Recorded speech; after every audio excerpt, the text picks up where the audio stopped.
It is 5 o'clock, so we are rolling. So we got a huge agenda. There's a ton of stuff, especially with the resolutions. If we spent 5 minutes on each resolution, there's 19 of them. Do the math. We'll be here for a long time, so we got to get cracking. So is there any adjustments to the agenda tonight? I have one slight adjustment. I want to introduce Jim Salzgiver. Jim? He would replace Melanie as a representative from that region, the Bennington region. Jim, you want to just tell us very quickly about yourself? Very quickly. Sure. I'm on the Taconic and Green, the newly merged Taconic and Green Regional School District board. Had been on the Dorset School Board before that. We combined 9 towns, 5 schools into one new district. Also been on that. Well, Taconic and Green is new. Been on the Dorset board for about 10 years. Also the Bennington Rutland Supervisory Union Board for about 10 years. And I took over the chairmanship of the BRSU board from Sue Siglowski.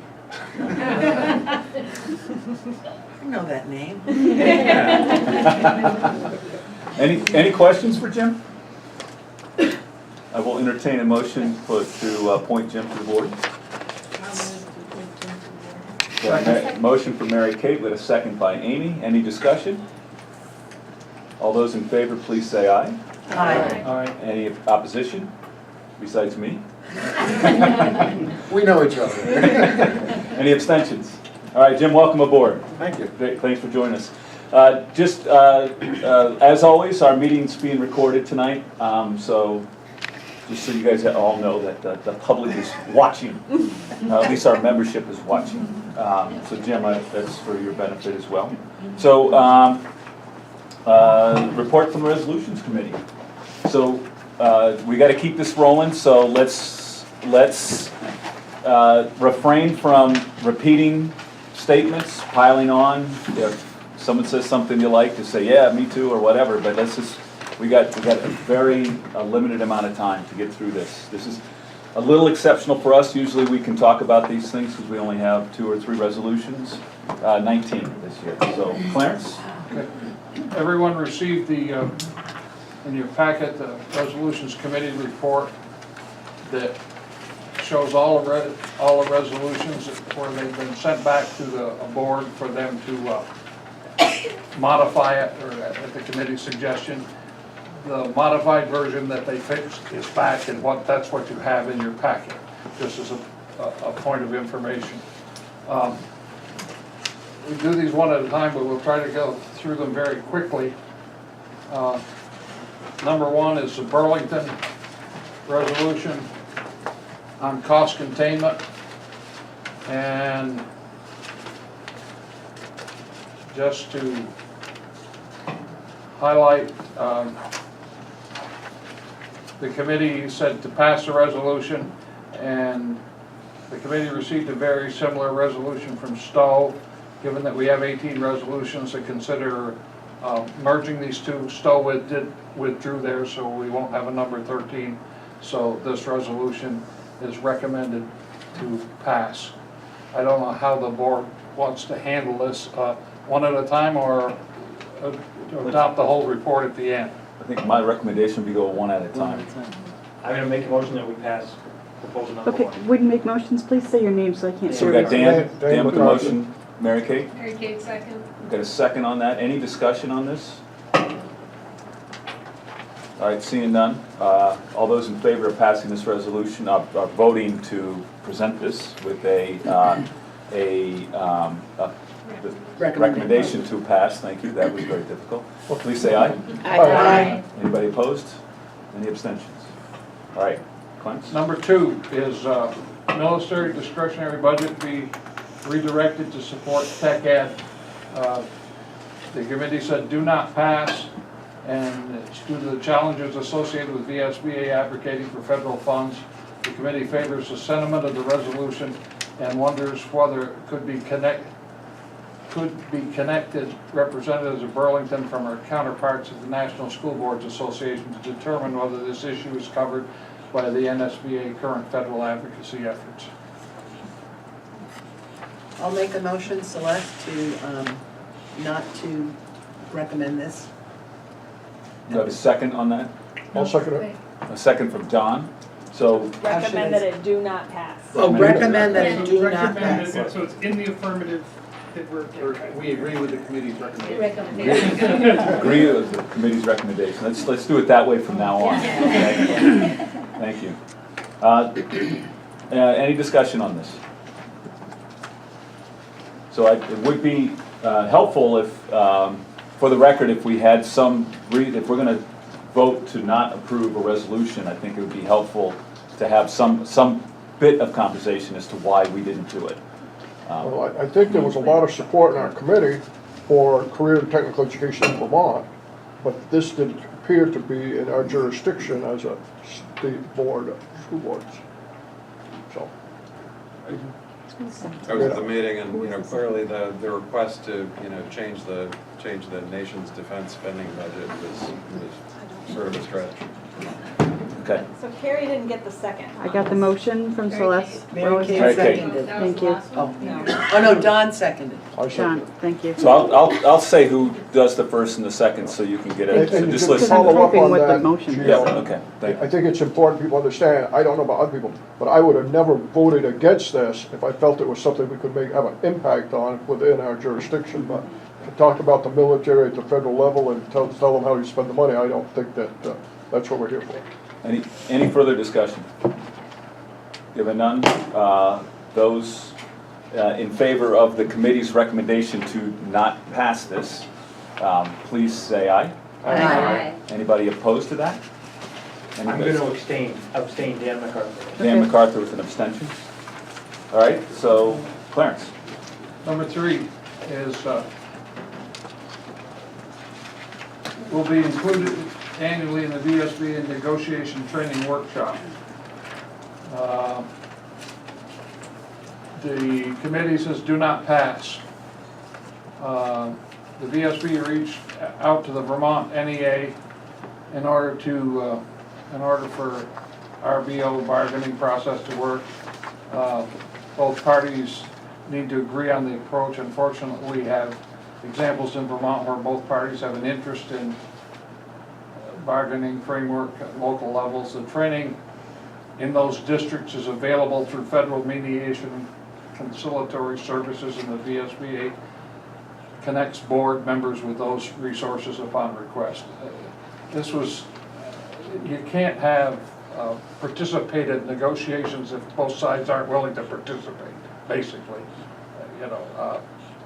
We already support that where it's possible, but Collaborative Collaborative. negotiations where both sides aren't being. what We don't the want to initials participate. are here, Okay. RBO. I'll make a motion to approve the committee's recommendation To do not pass. to do not pass. Do we have, that's Jim with the motion. Do we have a second? I'll second. Okay. Adrian Raymond. Any discussion, any further discussion? Yes. I'm not sure I understood what Clarence said. Did you say that y'all called the NEA? Is that, I didn't, you said that it didn't pass because, at least what I heard you say was that both sides have to agree to do this. yeah, And it sounds like we're saying, our side says we should do this, but I thought I heard you say the NEA says we're not going to? I'm not, because I don't quite understand the reasoning behind the do not pass. in order for this kind of bargaining to work, both sides have to agree to it.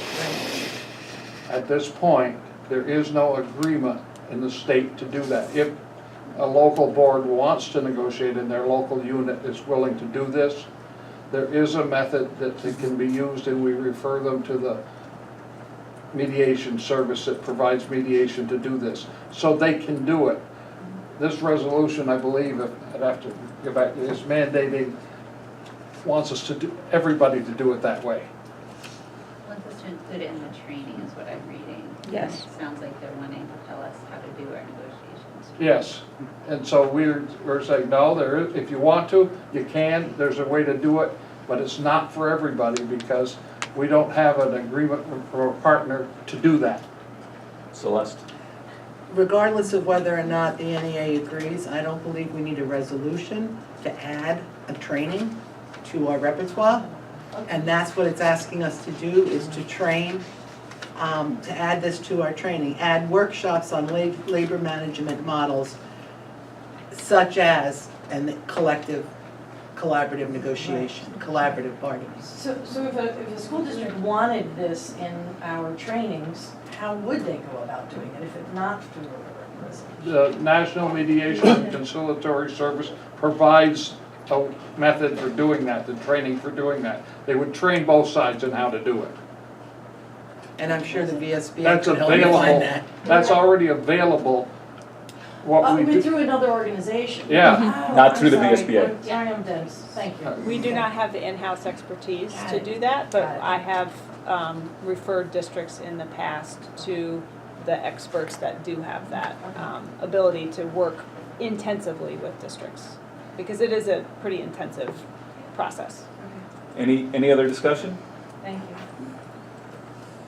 Okay, all those who want to vote to affirm the committee's do not pass platform statement on this, please say aye. Aye. Anybody opposed?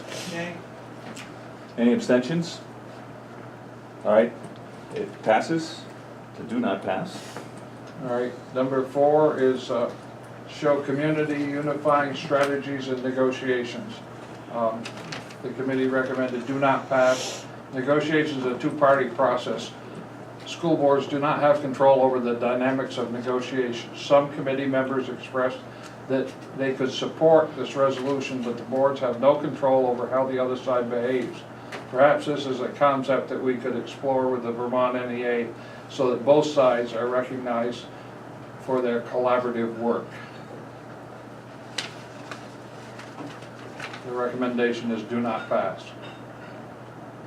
I'll make that motion. Adrian Raymond. Thank you. I'll second it. Second from floor. Discussion?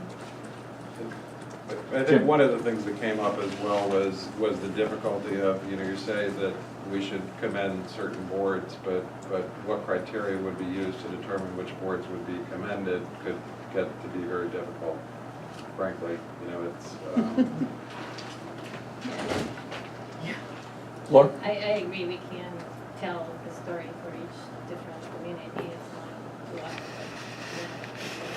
how the communities work. We would be imposing something. Celeste? And again, we already have an award criteria to recognize highly functioning school boards, and it isn't specifically to only negotiation practices, but it's the high functioning of that board. We don't need a resolution to say, let's make a new award for recognizing school boards. Okay, you had your hand. Did you want to say anything? Any other discussion? I guess Okay. the only thing I would say, having been on that committee, is that as I read some of these initially, it looked like micromanaging the work of the VSBA. Okay. Any other discussion? All right, those who wish to vote, if you're going to vote affirmative, you're voting to back up the committee's recommendation to do not pass. All those in favor of that, please say aye. Aye. Anybody opposed? Any abstentions? I abstain, Dan MacArthur. Okay, Clarence? Resolution number 5, VS, social service expense borne by school districts. The recommendation of the committee is to take no position. The resolution as it was presented had some questions about it, and they did resubmit some changes to it.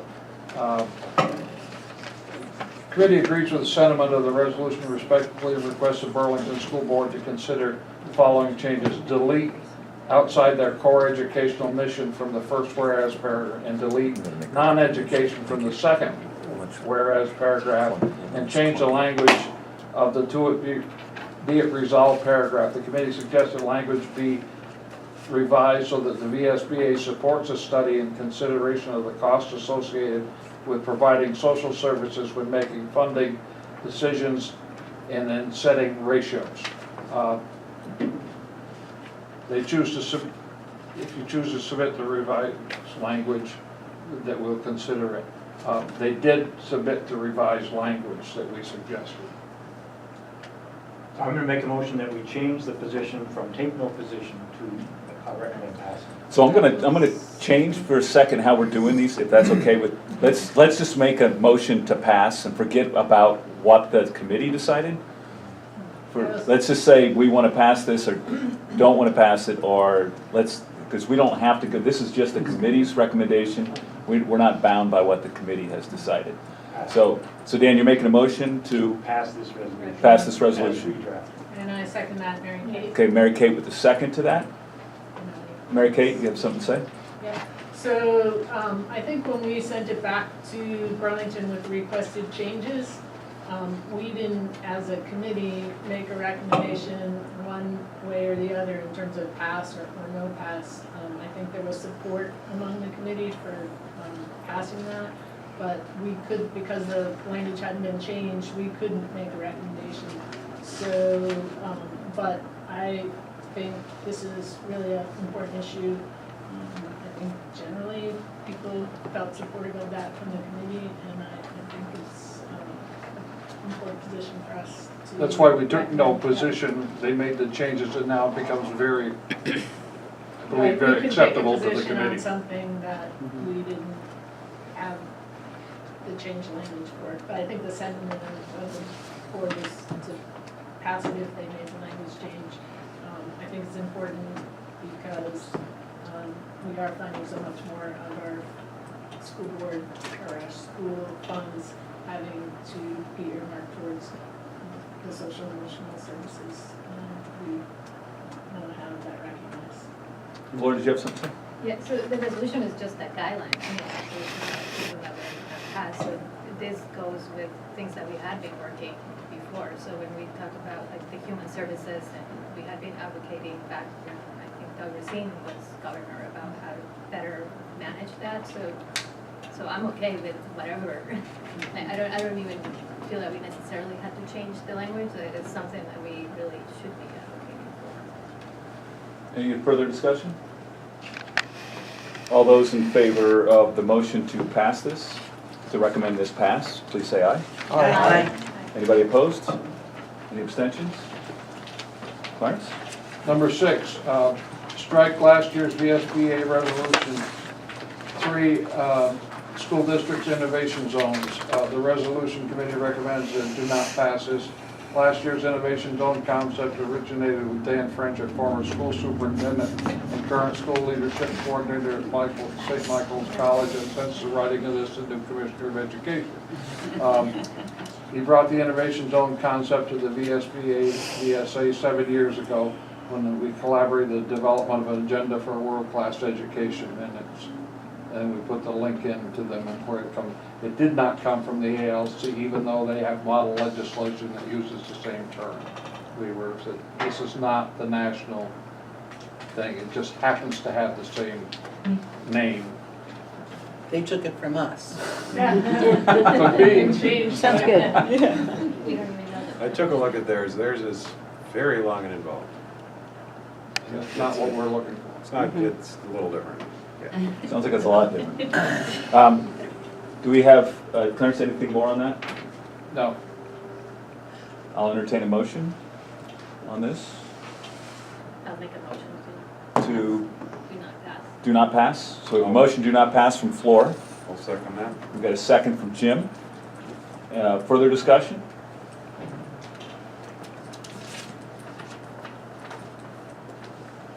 I call the question. Call the question? All right, stands for itself then? What, All right, I mean, Clarence's comments will be part of the record, correct? I think that's. okay, sufficient, very good. All those in favor of not passing this, Don't you have to vote recommend on not to pass it. calling the question? I'll withdraw my calling the question. You just move look it like to you your needed help to move somehow. I totally ignored Celeste most of the time. So those in favor of recommending that this do not pass, please say aye. Aye. Anybody opposed to that? Any abstentions? Lori and Childers. That's an abstention? It's an abstention? All right, Clarence? resolution number 7 was withdrawn because it's the same as resolution number 8. And so now we'll deal with resolution number 8. Resolution number 8 is recommended do not pass. It's, oh, wait a minute, that's, Good one, yeah, that's. it's do not pass. The school board represents, teachers on school boards is what this is. This board represents all constituencies in the community in the VSBA, not seek a designated spot on every school board for one specific constituency. It is not legal for teachers who work in the district to serve on a district board. Those who are teachers elsewhere and would like to serve on their local school board have the opportunity to run for office and be elected. Many teachers are currently elected to school boards. Members of the committee expressed interest in how the VSBA may support boards and administrators adhering from all constituencies within the district, including teachers, but do not feel that this is an appropriate vehicle to do so. Mary Kate? I think we also felt that the resolution as written in the whereas clause says that boards are composed of citizens who don't have direct involvement, experience, or training in teaching and learning practices. And we don't feel that, or I don't feel that it's the board of us, it's the job of us as school board members to dictate or have expertise in specifically in training and teaching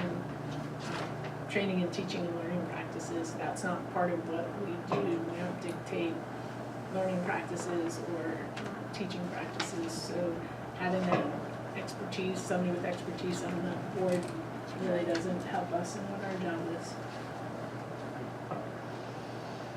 Your thoughts? Do we have a motion? No motion. I make the motion to approve the committee's recommendation. Can we do it, can you just make a motion to do not pass? Do not pass. Okay, thank you. So we had Amy making a motion to do not pass, recommend this do not pass. I'll second it. So we have Celeste with the second. Any further discussion? I think it just goes without saying for all these resolutions, and this one in particular, the information is in the packet where the complete resolution is there. If you want any more reference of what this is about, feel free to look that up, because of this meeting, the recording of this meeting will be made available to the membership if they want additional information on what's going on. Celeste? I'd just like to add to Mary Kate's comment around insulting school board members for not being educated, but besides that, you didn't do that, I did. But besides that, I think it is inappropriate to push one constituency over another in regard to a public service board like the school board. Again, I think my comment was I'd really like to see construction workers and farmers on school boards. I think they have a tremendous amount to offer about practical, useful education. And this resolution to me speaks negatively about our boards. Lou? I also think it kind of diminishes the role of superintendent and principals play in our board meetings. If we're putting the onus on teachers who are supervised by those two people that do advise the boards, it creates kind of a odd type of arrangement. Dan, you had your hand up? I'm going to abstain from a number of these, and I just want to say, in some cases, I have some sympathy with what's being expressed here, but I also agree with the general feeling of this group that it wasn't correctly expressed or whatever. So that's by way of disclaimer for many of my abstentions. Okay.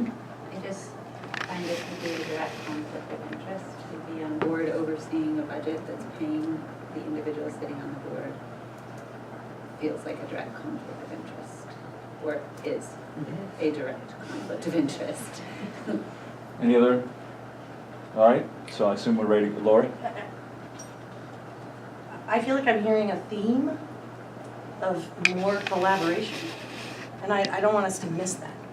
mean, I don't think there's a great way to do it because of all the things y'all have been talking about, but it's really important to understand that I think as leaders of the educational community, that teachers are a very important part of that community. I'm not sure their position is on the board, Exactly. right? But it's just the theme, and I wanted to make sure, I wanted to name it. Don? I serve on a local board where, try once a month, but sometimes it's every other month. We have teachers from various groups that want to come, or departments, to educate the board on policies or maybe budget considerations. So I think there's a mechanism there if you want to take and collaborate, and if people want to be heard. And to have something where you say you've got to be. If I was going to have one person, it would be nurses on the board, because we deal with so many health-related issues. I'd love to have a nurse on our school board. All right, any other thoughts? All right, assume we're ready to vote then. Those in favor of the motion to recommend that this do not pass, please say aye. Aye. Anybody opposed to that? Any abstentions? Dan, an abstention. All right, let's move on, Clarence. Number 9, the board recommends to pass this resolution. This basically is asking the VSBA to look at supervisory union boundaries with some of the mergers. You wind up with a supervisory, some school districts within a supervisory union in one VSBA region and some of them in another VSBA region. That's something that this organization can look at and work on internally. Thought it was a good idea, and we recommended passage. I'll move to pass this resolution. So we have a first, That's Lori. a motion from Lori. A second to that? Flora with the second. Any discussion? If we have a Kingdom East, is there a Kingdom West somewhere in Vermont? Nobody chose that name. It's wide open, Don. There is a north. And you're a Westerner, There is a so northeast kingdom. you're the one to do it. I thought they should at least. The west side of the kingdom. This is true. I thought I they didn't should. realize that the kingdom broke down by west and east itself. Yes. Because of the data. And you're the south part of the northeast. I thought they should have at least had the courage to put their identity on it. Yes. Okay. We did. We said we're the northeast. All right, any Newark, isn't that? Any other thoughts about this? All right, those in favor of making the recommendation that this pass, please say aye. Aye. Anybody opposed to that? Any abstentions? Clarence? Number 10.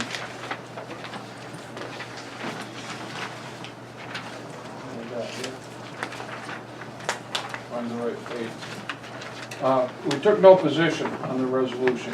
It was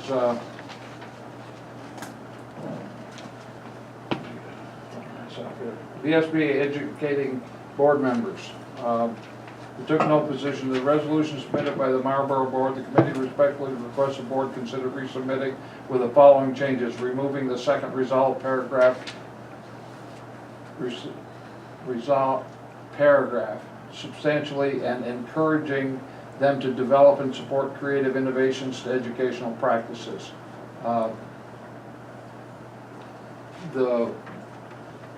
The Marlboro Board did change that and resubmitted, followed our recommendations. So we took no position until that was done, and it was done, so it's up to the board to take action as appropriate. You have a copy of the resolution in front of you.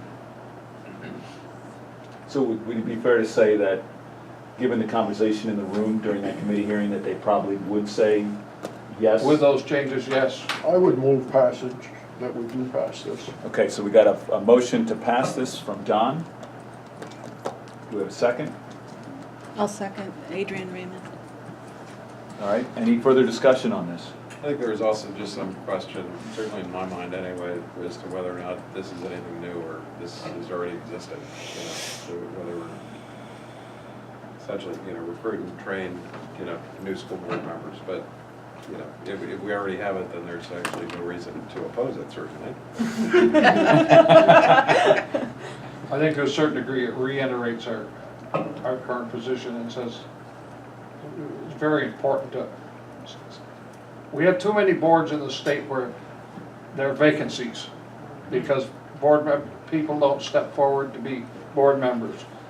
Anything that pushes to help push and encourage people to run for school boards and be involved, we need to be behind. And I believe that's the intent of the resolution, and that's what we're The asking. reason I moved passage was that I have probably heard over the last 20-plus years on school boards, the VSBA doing this. I don't think it's a new idea. But with all these mergers through Act 46, I think we're bringing maybe some different people on, or we're bringing people on and are playing new roles. It's not quite the same. That's why I moved passage. It wasn't to say, you haven't done it, you know. It's like, let's reaffirm that it's something we need to make a priority, so. Kim, you had your hand up? No, I think it's fine. I just wanted to make sure it wasn't directing us to prescribe curriculum in schools, but rather to sort of, you know, raise awareness to the civic responsibilities in our board training. I think it's fine. Any other questions, comments? Floor. I see it as retaking our vows, kind of, because it's the vision and the mission already of the, so I don't know if you could have a comment onto that, you know, like it's part of our vision and mission, so it's good to be reminded, but I don't know how to express it, that is like our confirmation of that's our goal, but it's, I don't want anybody to think that we're not doing that. I have a, Lucas, go ahead. I have a slight issue with the term recruiting. I think promoting in general, the idea of recruiting, sometimes we, as school board members, when we have an open position, and we almost handpick somebody out of our inner circle, it sometimes shows a little negative light of what's the term you use when you hire your friends and your family? Nepotism? Nepotism. It has that little feeling of nepotism as we recruit, but a general promotion of the value of being on a school board to the general public is something that I'd be very supportive of. And it is something that so Susan put together a recruitment video last year that we distributed around the state, encouraging folks to run for office and giving more information about what it means to be on a school board. So it's certainly, that's how I would read it, that we would continue to do that level of activity, not going into communities. And a general wordsmith, so as long as that's clear that that's the intent. Any other thoughts? All those in favor of voting that we recommend that this pass, please say aye. Aye. Anybody opposed? Any abstentions? Clarence? Number 11, the recommendation is do not pass. The issue is school safety and security. From the Newark School Board. Due to the current proposal could lead to districts authorizing and/or requiring teachers to carry weapons in school. We don't think that's headed for good public policy. That ought to be a state law or a federal law. It shouldn't be something that's left up to local school boards that they were start mandating their staff be armed. We don't think that's a good decision left to a local school board. We just don't think that's the way to do business. I move we do not pass, that's Lori. So we got Lori with the motion to do not pass. Second. We got Jim with the second. Sorry, he was a tad in front of you, Lucas. I'm watching this like a hawk. So we got Jim with the second.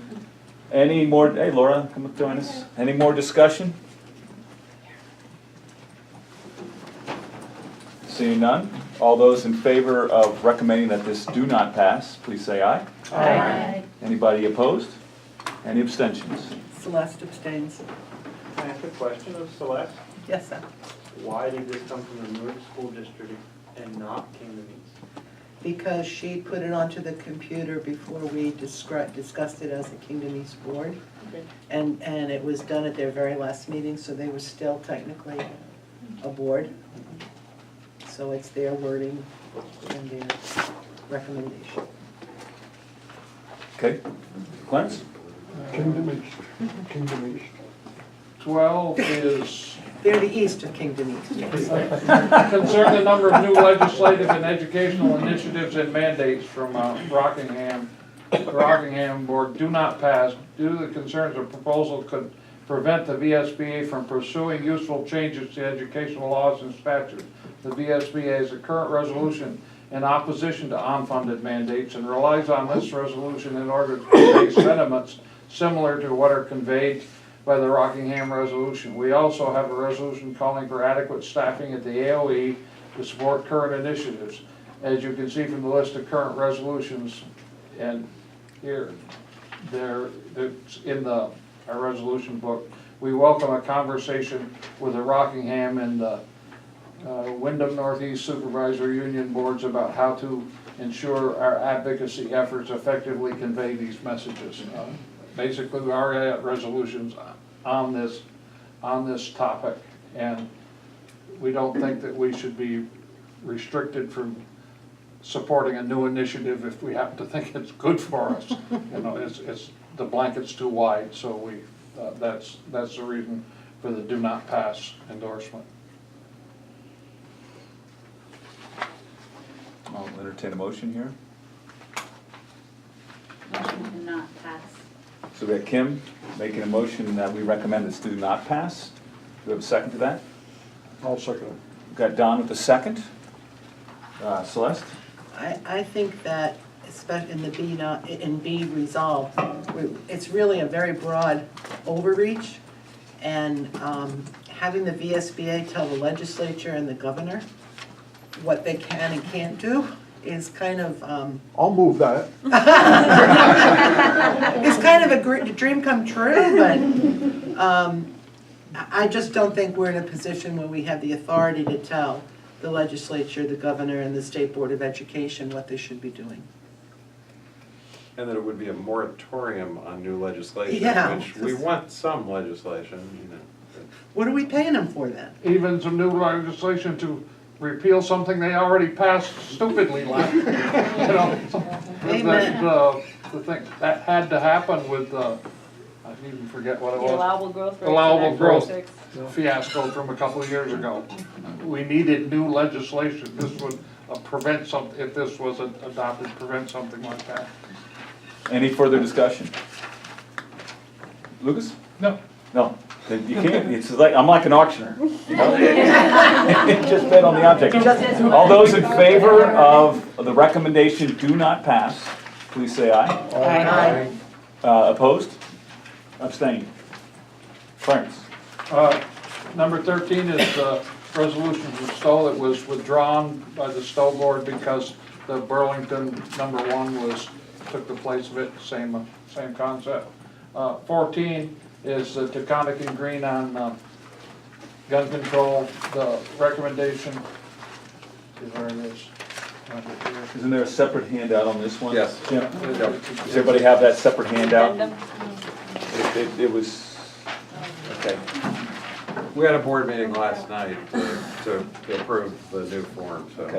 The Apologies for the late. The resolution committee took no position on the resolution submitted to Tonic and Green. The committee discussed that this resolution may have trouble passing because it is so specific and because it is written before the major gun safety bills were passed this legislative season. The committee agreed that a broader safety resolution with mental health and reasonable gun control included could pass if the board chooses to resubmit revised language in order to respond to the feedback. Please do so by August 1st so we can be included in the packet for the VSBA meeting. That's what we told Tonic and Green. They contacted us and says we don't meet until last night. You know, I guess we can't do anything about it. So when I said, well, if you meet, if you want to do something and resubmit it, we'll take it. That's why that's an addendum to the report, and it's there. They did resubmit a resolution. Now this resolution is going to come up before the annual meeting. It's what this committee wants to choose about a recommendation. It comes to you without recommendation now. I'm going to make a motion that we pass the addendum because of the revised changes. I agree with much of what people have said here tonight about overreach, you know, calling on the U.S. Congress. Yeah, yep. Thank you. No, you're right. Let's get a second, Dan, and then we'll come back to you Okay. for your speech, buddy. Yeah. So we got Dan with the first to recommend that it pass. I'll second it, it's Lori. Lori with the second. Now, Dan, go ahead. I agree about overreach. I mean, we have recommended not passing some other things would petition the federal government to do things, but in this case, I will make the motion that we approve as drafted, even though it means that we're asking the US government to do something. Approved with the amendment, when you said as Yes. drafted. Yeah, We're as- talking about the What's in front of us The now? new form. On the addendum, The new one, which they just okay. passed last Just night. want to make sure that was clarified. Any other discussion?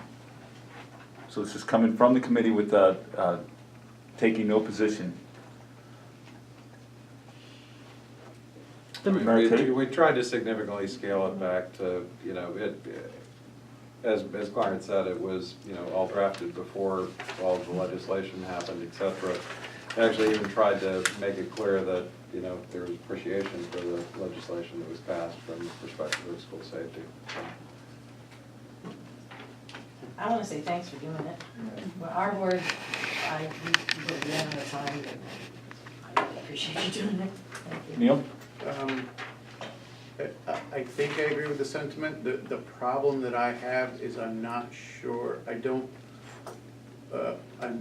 how do we as an organization use this? I'm not sure what action steps VSBA takes based on this resolution. I think one of the things that's gonna happen, this goes before the membership, the annual meeting. This is gonna be a reason that probably with the length of discussion and the people pro and con to this, is gonna mean that we miss half the reception. And that means happy hour, folks. All kidding aside, this is something that's a controversial subject two ways. It'll take some debate, whether it's gonna be passed by the 60% margin or not, who knows?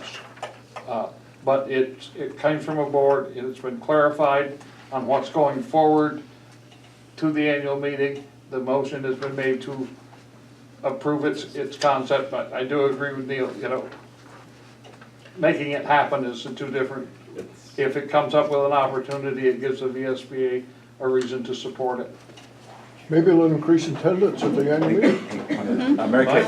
I agree with this sentiment, the board supported this sentiment, but I think that this type of a issue where there's really strong feelings on either side of the issue would be best left to the membership to decide what I am recommendation from us. So I would propose that we not vote to recommend passage, but vote to take no position on it. I would take another motion after. Yep, I understand. I'm just. Floor? We were one of the boards that passed that resolution and I think this supports other boards that have, it's not like we're gonna take any big action, it just shows support for your boards, and part of our policy is to keep students safe, so this is to the core of who we are in my mind, so I would, it's not like we are asking for more, you know, if there is more, we would support that, but we are supporting the people that is passing this laws right now. We were also a district that did the resolution ourselves on this topic, had very conflicted folks in the audience. When they heard from our student, there was not another peep from the folks who were concerned about the notion that our board would take a resolution against gun violence. And I think that I will support this. And the question I have for Nicole is, do we have someplace else where we're speaking to, if further gun legislation comes up, you have guidance from the VSBA membership on what position to take? I have no guidance, so this would allow for the VSBA to enter the debate in a way that we have not before. We have a resolution about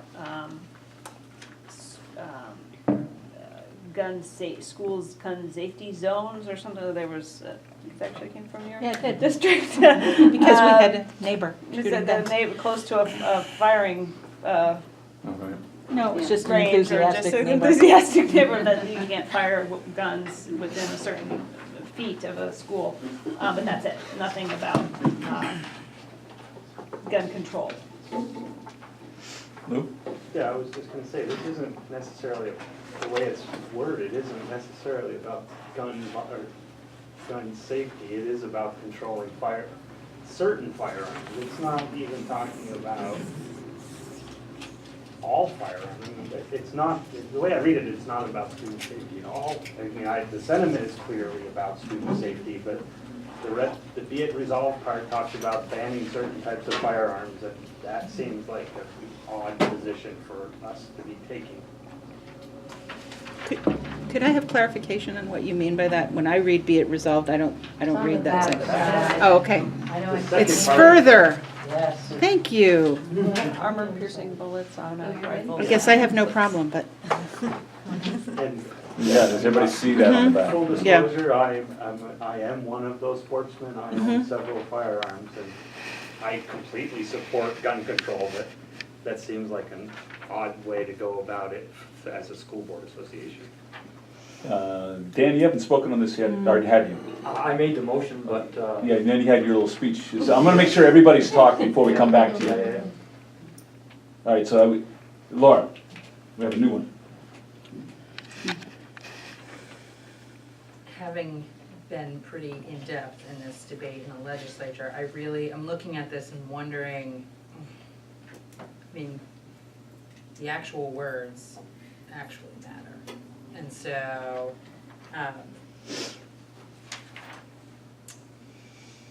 I'm a little concerned that it's vague.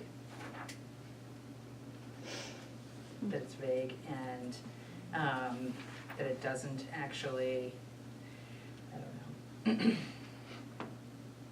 I'm not sure what the intent, I agree, Laura. what the intent is.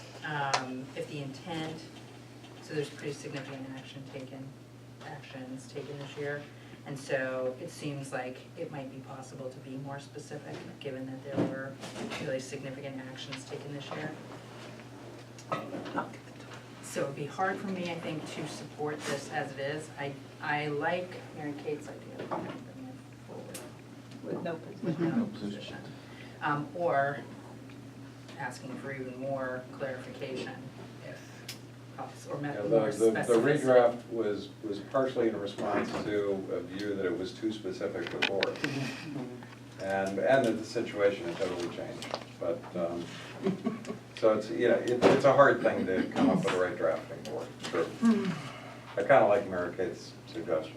So if you've got new ideas, let's bring them up here. Let's not rehash things. Mary Kate, and then Dan, and then Kim. I mean, this is pointed out to some extent, but, clearly that first sentence of the be it resolved, I think we're all on board for that. And it's really the second piece that, also may require, I think it's both too specific and not specific enough. And before recommending any of those, I think we would want to do research or have our staff do research on specific proposals that are set forth in the second paragraph. Dan. I just, having made the motion, I would like to urge this board to pass it. And I think one of the reasons why is, as Nicole said, she has no guidance at this point relative to gun safety. And I believe that it would be responsible on our part to say, this may not be perfect, we weren't crazy about every single word in it, but I would like for the VSBA to take some position on this board to take some position to take before the membership in the fall. Kim. I looked at that last paragraph, a question, the first thing is it necessary at all after that first sentence to include that specificity? The other piece that does, I think, some of our legislators in Washington have stayed on the sidelines on this topic. And that paragraph, I think, speaks to recognizing the culture and acknowledging that there are some pieces of what's allowed currently that really are not sportsman items. So, I could probably go either way. I don't know if it waters it down too much to remove that paragraph entirely or suggest that as a something that their Well, we- board could resubmit and bring with them. Yeah, well, we, So I don't know. I think we're too late down. The wordsmithing thing can only happen at the meeting, annual meeting. We can't recommend a wordsmith here, so. Unless there's some burning issue here, we gotta move on, folks. Laura? Just really quickly, I wonder if it's complicated by trying to speak to the Vermont legislature and the US Congress at the same time. Right? It's not. The revised version is not. It's speaking to just the US Congress. No, it also. Call on the Vermont legislature. All right, Kate, something here? You mentioned this in passing, but I think it is important that, you know, once this is presented to the membership, we as well as other members can make modifications to this at that time. So it isn't necessarily the case that there would be no resolution on this. It could be amended From the floor. from the floor. I would also like to say that I think we're missing an opportunity if we don't bring this to the membership. I think it needs Well, to be. the way the procedure works, It's going. this is going to the I membership. see. Does it Regardless go of whether with our recommendation or our recommendation to oppose? Unle- Or recommendation to make no recommendation? Unless Taconic and Green withdraws it, I see, that it goes to the membership, no matter what we say. I see. That's true for any resolution submitted by a member of a district board goes to the membership. All right. Let's take a vote on this. The recommendation is, we're voting on a motion to recommend that this pass, that we recommend it pass. Those in favor of that motion, please say aye. Aye. Those opposed? No. I'm going to want to see a hand vote. Yes, please. So those in favor of the motion, please raise your hand. 3, 4, 5, 6. I got 6. Those opposed, please raise your hand. 1, 2, 3, 4, 5, 6, 7, 8, 9. Motion is defeated. Mary Kate? I'll make a motion that we take no position. We have a second. We have Mary Kate with a motion to take no position. We have Amy with a second. Any discussion on that? Seeing that, all those in favor of the recommendation that we take no position on this, please raise your hand. Not raise your hand, voice vote. Please say aye. Aye. Anybody opposed? Yeah, Any I'm abstention? opposed. Yeah, I'm opposed. Okay, 1 opposition. Any abstentions? All right. So we have no position on that one. Clarence? 15, Westminster educational taxes. Board recommends pass. The committee is requesting the Westminster Board consider deleting the last paragraph of space, taking these savings and redirecting it whole to VSBA requests to use of future reduced educational taxes statewide and not to fund new mandates and programs for funds of existing obligations that are not now paid from the educational fund. The committee had concerns that the VSBA could enforce and monitor this request, given the educational fund is comprised of a number of sources and uses. We recommend to pass it, and we recommended that they make that change and resubmit it. Did that change come in? No. It didn't, so this one stands as it was. They did not accept our recommendation. Do we have a motion? I'm unclear, just a point of order, so. Go ahead, Randy. It does say we recommend pass, and my recollection was it was recommend pass if they made the language change. Is that, okay? That was kind of the thought, and they didn't. So there is not a recommendation from the committee Well, the to pass committee without recommendation the was to language? pass if they did it, they didn't do it, so it's kind of up to this board to decide what they want to do about this resolution. It's gonna go before the membership as it is, because they didn't choose to change as per the recommendation. And I believe the issue, I was sat in on that meeting, I believe the issue was more the second paragraph, taking the savings and reductions as a whole, the SBA request they be used in the future to reduce educational taxes. I think that was the sticking point, if I remember right? Yeah. Okay. I'll make a motion that we do not pass this. So the motion to recommend it do not pass. Do we have a second on that from I'll second. Adrian? So we have Lucas with a second. Any discussion? I made that motion because I think that, that last the last paragraph of be it resolved just does, it hamstrings everybody in how they react to funding in the state government. It doesn't seem like a reasonable request. I think it doesn't seem like a reasonable request to conduct that that ongoing financial analysis and cost savings. That's another huge burden for our beloved Brad James. Okay. Any other thoughts? All right, I guess we're ready to go then. All those in favor of the motion to recommend that this do not pass, please say aye. Aye. Those opposed to that? Any abstentions? I understand. Two abstentions? Who are they? Lori and Dan. Lori and Dan. Clarence? Number 16, SU governance. This came from a complicated district, so it's a complicated resolution. They deleted a lot of information that we suggested, and then we said it would, I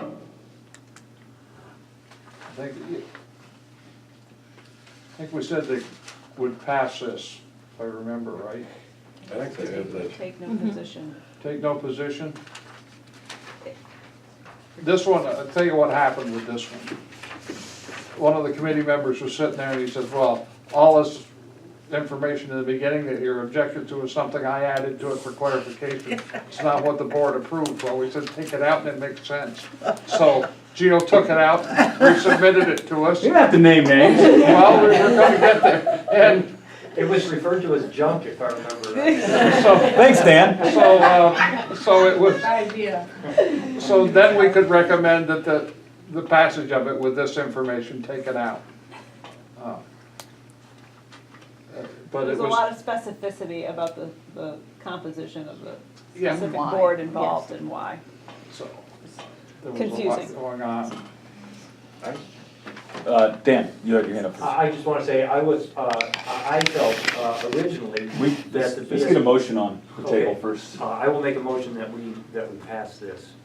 I'll second that. Okay, so we have a motion from Dan to pass. We got a second from Jim. All right, Dan.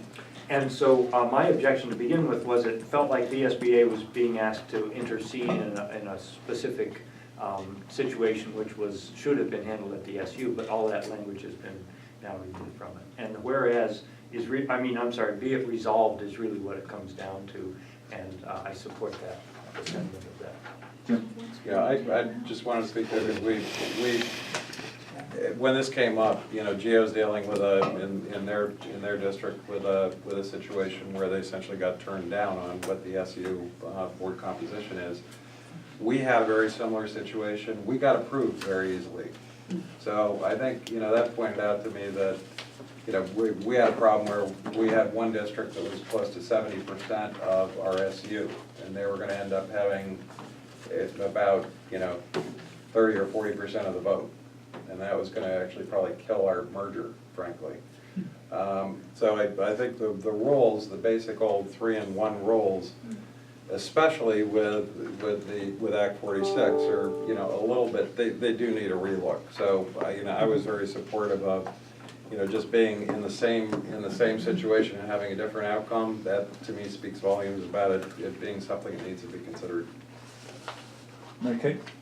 I think part of the problem is that if you're a minority, you don't have the votes to do what might, as the motion says, board composition that would be fair, equitable, and funding. And so what this asks is that the legislature look at that and create waivers so that the composition will be fair, equitable, And to just give kind of a little view, in ours, we had one district was 70%, but we ended up making sure that frankly, all the other districts together could get their way.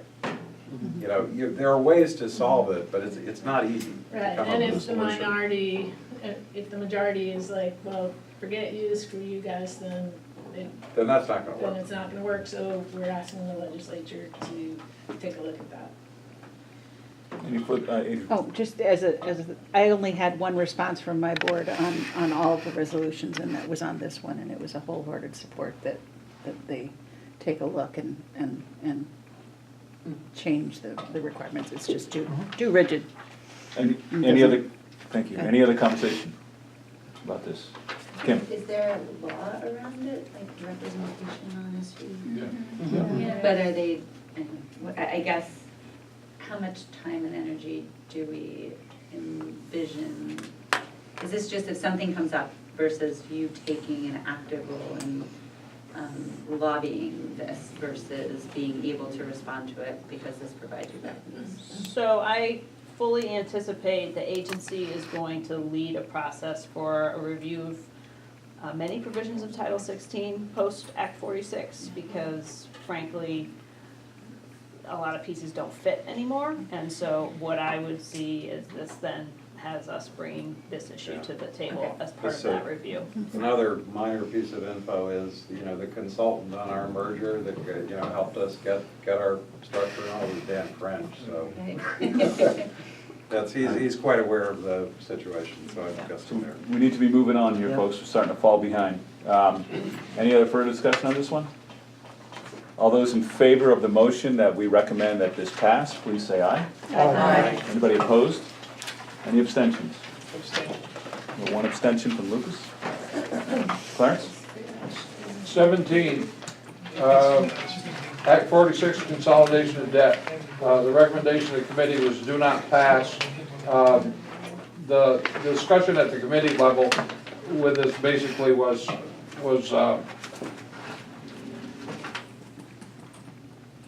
where they were bringing debt into the merger, they forget about one piece. They're bringing the asset that they created with the debt that's coming to it. So if somebody doesn't have any debt, but they didn't keep their buildings up to date, now the new group has got to go into debt to pay for it. So there was another component that you ought to be thinking about. Debt in itself wasn't the only thing you needed to consider in these cases. That doesn't support their position, so. But that's why the committee recommended do not pass. I'll make a motion to support the do not pass or to. So do not pass. Jim makes a recommendation that this group recommends it do not pass. Amy Do we have a second? seconds. Amy McMullen on a second. Okay, now discussion. Any further discussion on this? Well, I feel like I should speak to it since it's one of my districts, and it's been an issue that has consumed our merger, and there's a lot of valid points, and since we're going in front of the board on the 15th, I just gotta say that, it was not without the lack of trying. We have two very small schools, especially Doty, which would be affected disproportionately, and they see East Montpelier as bullying them into, taking some debt that we felt was necessary. So I just want to make that clear, that I do understand where this is coming from, and we have looked at ways to keep our, like as a district, we are willing to take on old debt to make anything happen. So we hear them, they would have a huge tax burden for the amount of students that they have. So I just wanted to make that clear. Dan?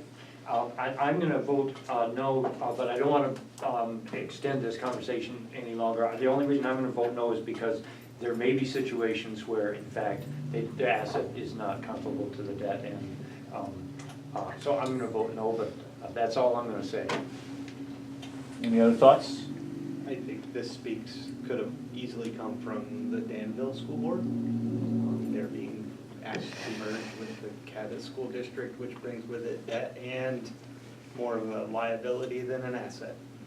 So I think it's just important to know that there are places where it's not debt without, or that not all places that have debt have assets that are coming with it. So. I think we discussed that, you know, the whole financial picture is a lot more complex than just debt. So just looking at debt is sort of missing the whole picture. You can give us an example, Jim. Oh, you know, I gave an example of our district actually where, you know, our nice little school, you know, we had several schools that had a bunch of reserve funds sitting in their balance sheets, and, you know, maybe they had some debt. We didn't have any debt, but frankly, we had some expensive projects in our building coming up, and we had essentially spent all our reserve funds. So you had a situation, you know, the problem wasn't debt, the problem was we were kind of a poor relation, you know, in the merger. Other people had debt, but, you know, frankly, they were bringing a more positive financial, you know, picture to our situation. So with ours, you know, debt was a big part of the discussion, and when you had, you know, individual, you know, I went to every district, you know, discussions, and there were a lot of people who brought up debt who were really focused on debt, but it wasn't the right answer. It was just easy, you know, to focus on the debt. It's when you merge into a new district, it's not us and them, it's all one district now. It's everybody saying, and you gotta stop thinking individually, we gotta think the new entity as a group. And that takes a little growth, and it's something called change in Vermont that does not come very easily. Any other discussion on this? So the motion was to recommend it do not pass, if I can remember correctly. All those in favor of the recommendation to do not pass, please say aye. Aye. Those opposed? Dan? Abstention? Flora? I'm gonna abstain too on this one. Another abstention from Don. Okay, Clarence? Last two, 18 and 19, are both VSBA. The committee came up with these resolutions to submit as a group. And the first one is on civil discourse. Recommend the adoption. It's fairly straightforward. Be it resolved, School Board Association encourage all educational stakeholders, one, to teach and model conflict resolution and consensus building as those skills are necessary for the health and well-being of tomorrow's society, and to engage in civil discourse as we set the course for future for our schools and communities. Celeste? Celeste, I move to pass. Celeste moves to recommend that we pass. Mary Kay with the second. Yeah. Any discussion on this one? Seeing no discussion, all those in favor, please say aye. Aye. Those opposed? Any abstentions? Pass it is. Clarence? Number 19, public school employees' health benefit negotiations and ramifications. This is a resolution that deals with the newly passed law on the health insurance that we're all involved in, and all the dates are there on what's got to happen. This is just a resolution that gives guidance exactly how it's going to be warned, how the voting, how the approval's going to go. All this is just guidance on what's going on this new procedure. And I believe why this is on there is so the membership can actually, this is the only way we can get the membership to be able to say, yeah, we like that, or no, we don't like it. So it's a little different from a lot of resolutions that we've passed before. But clearly the stakes on this process are high, and so it's important that the membership approve the process by which this organization is going to fulfill its responsibility under the law. So let's we have a recommendation to pass, or no, we have no recommendation on this one. Lori? I'll take a motion first, and then we'll talk about the motions. Neil? You move that, you recommend that we pass? Yeah. Do we have a second on that? I'll second. We have a second from Celeste. Lori? I'm wondering what would happen if the membership voted it down? I mean, this is law, right? We would not, well, I would hope that they wouldn't vote it down. It's possible they would amend this process. The law does not require us to follow a specific, we have to develop our own processes for ratification of a final agreement and for appointing members to the commission. So the law says some criteria that have to be met, those 3 into the statutory requirements section, but this would add some additional criteria and just be very clear about the timelines for when appointments to the commission will be made. Further discussion? This stays between us and dinner. All those in favor of the motion to recommend that this pass, please say aye. Aye. Anybody opposed? Anybody abstain? All right, I so, just point out one last thing is our resolution committee's report. The same thing's gonna happen at the annual meeting. We're 10 minutes long on this. We're gonna be long on the gun control one. That's where all the discussion was here tonight. Extended this discussion. So, something we can talk about. All right, so, just facts. I'm gonna, with your permission, I'm gonna chew 5 minutes off lunch, so we're gonna start again at 6:35. All right? We all ready to go? Kathy, Neil, Sue? Yeah, you were there, you were there? No. Lou was paying attention. No, he wasn't, he was zoning out. This is All right, fun. let's get rolling here. The Finance Committee. Kim? We met, Nicole and I did a little legwork first, and then we met collectively, and we walked through the budget and some changes from year over year. The highlights are captured in a couple of pages that precede the budget in your packet. I think among the pieces that are a little bit more confusing, they're supported with additional information, which is a calculation of the dues. And when we get to that, if we need it to be explained further, I'm going to pass that right back to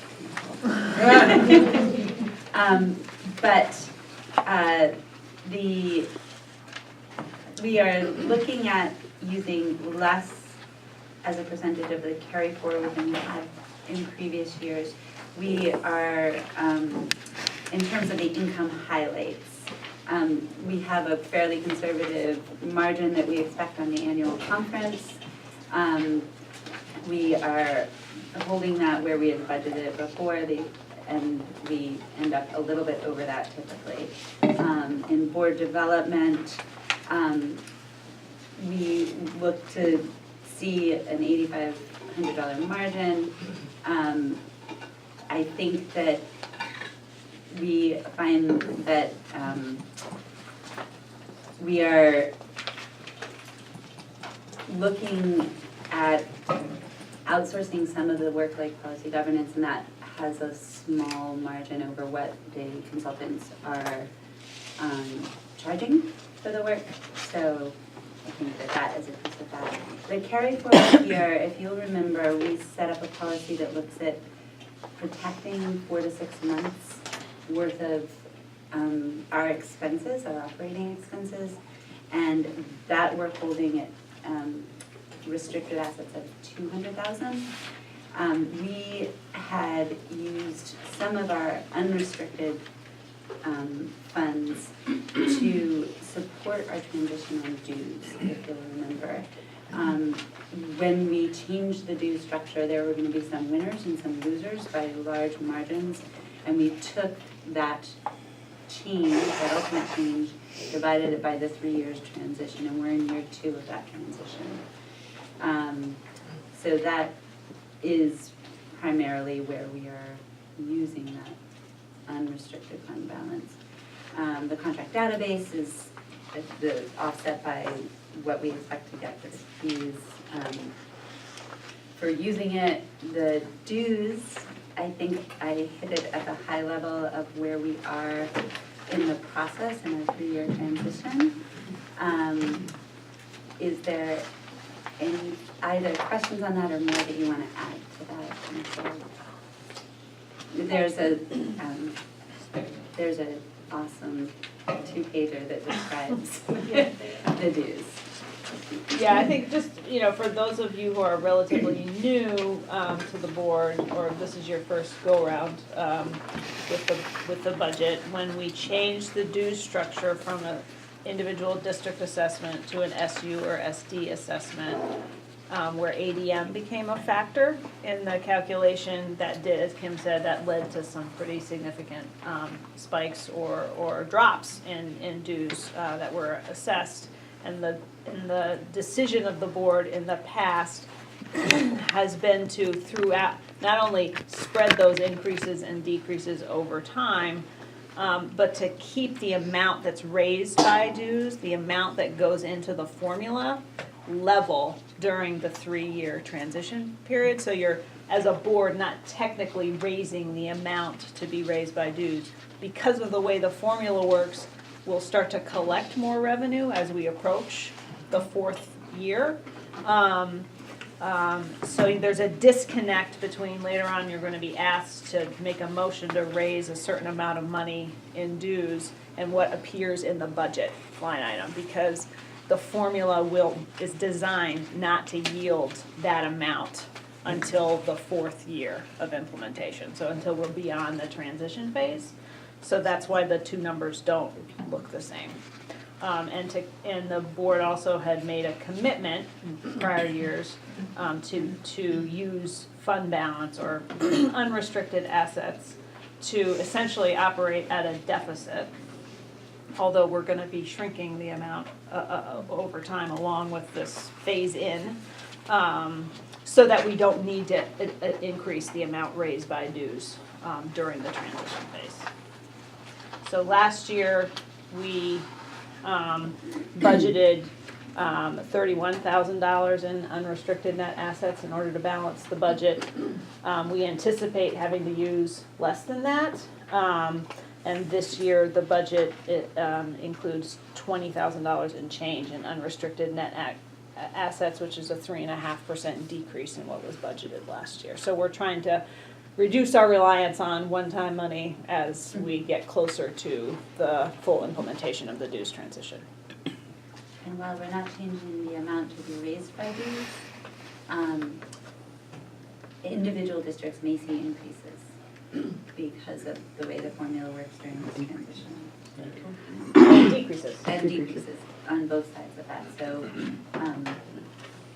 we're essentially holding dues steady, but saying that would provoke people because individually they may either be seeing changes up or down. So I think that's just careful language and doing our best to have people understand this 3-year transition.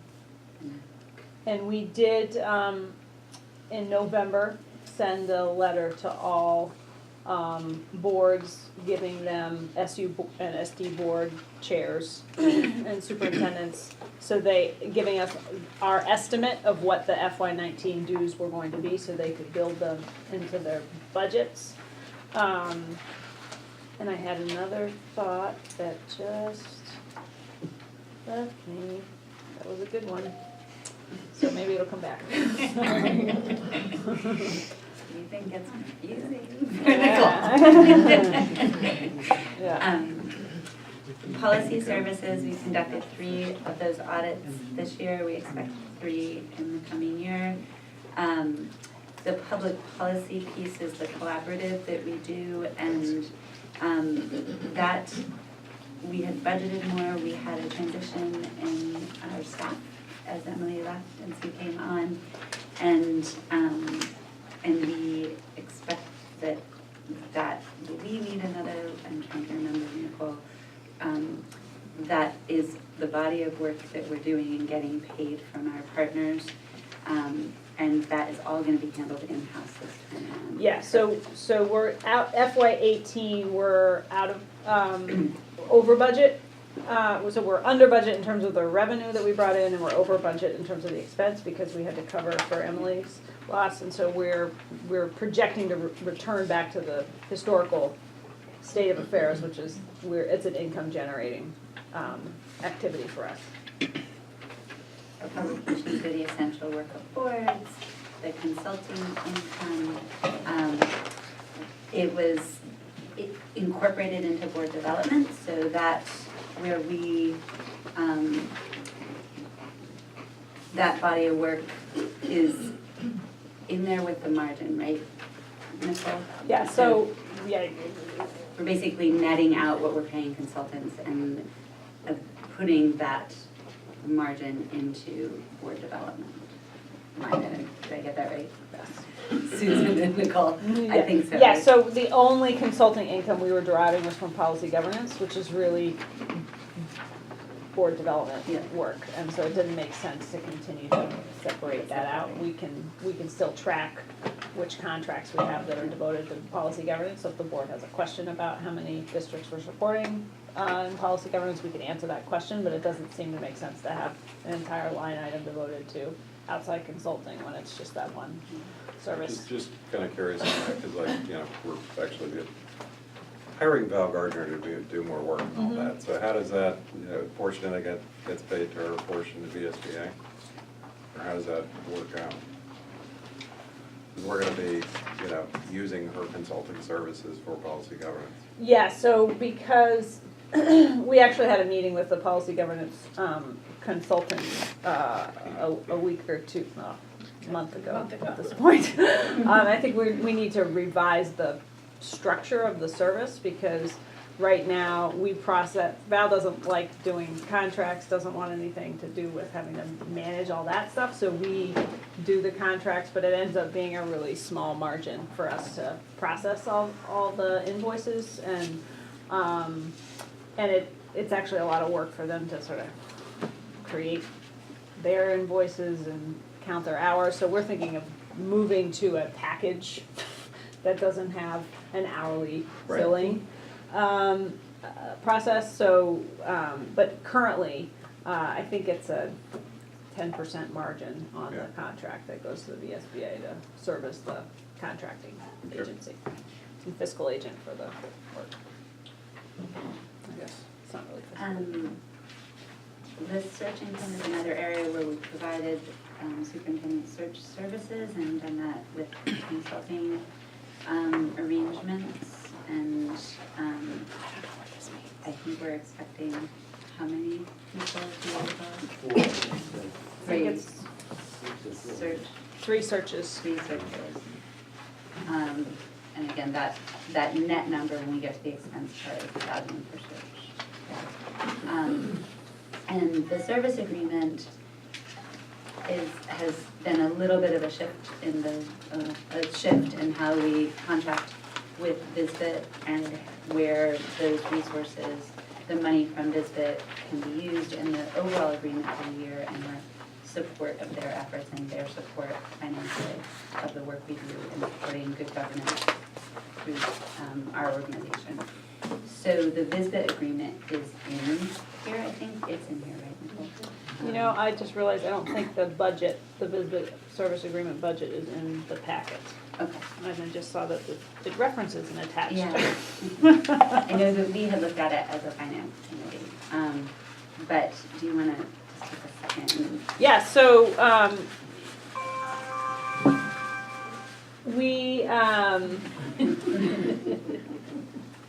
the budget for the FY18 service agreement had a substantial portion of the funds going to outside consultants for legal support and collective bargaining consultation and training.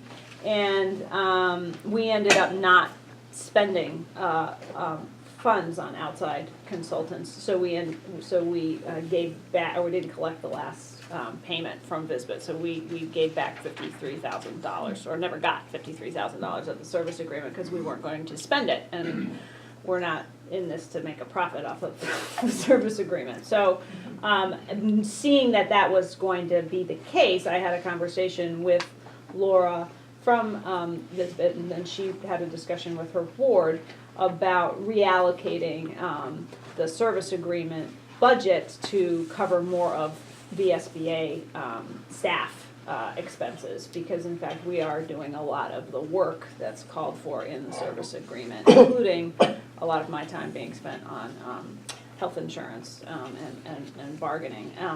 And so the new budget, rather than, it still allocates, $60,000 to, legal supports for, bargaining.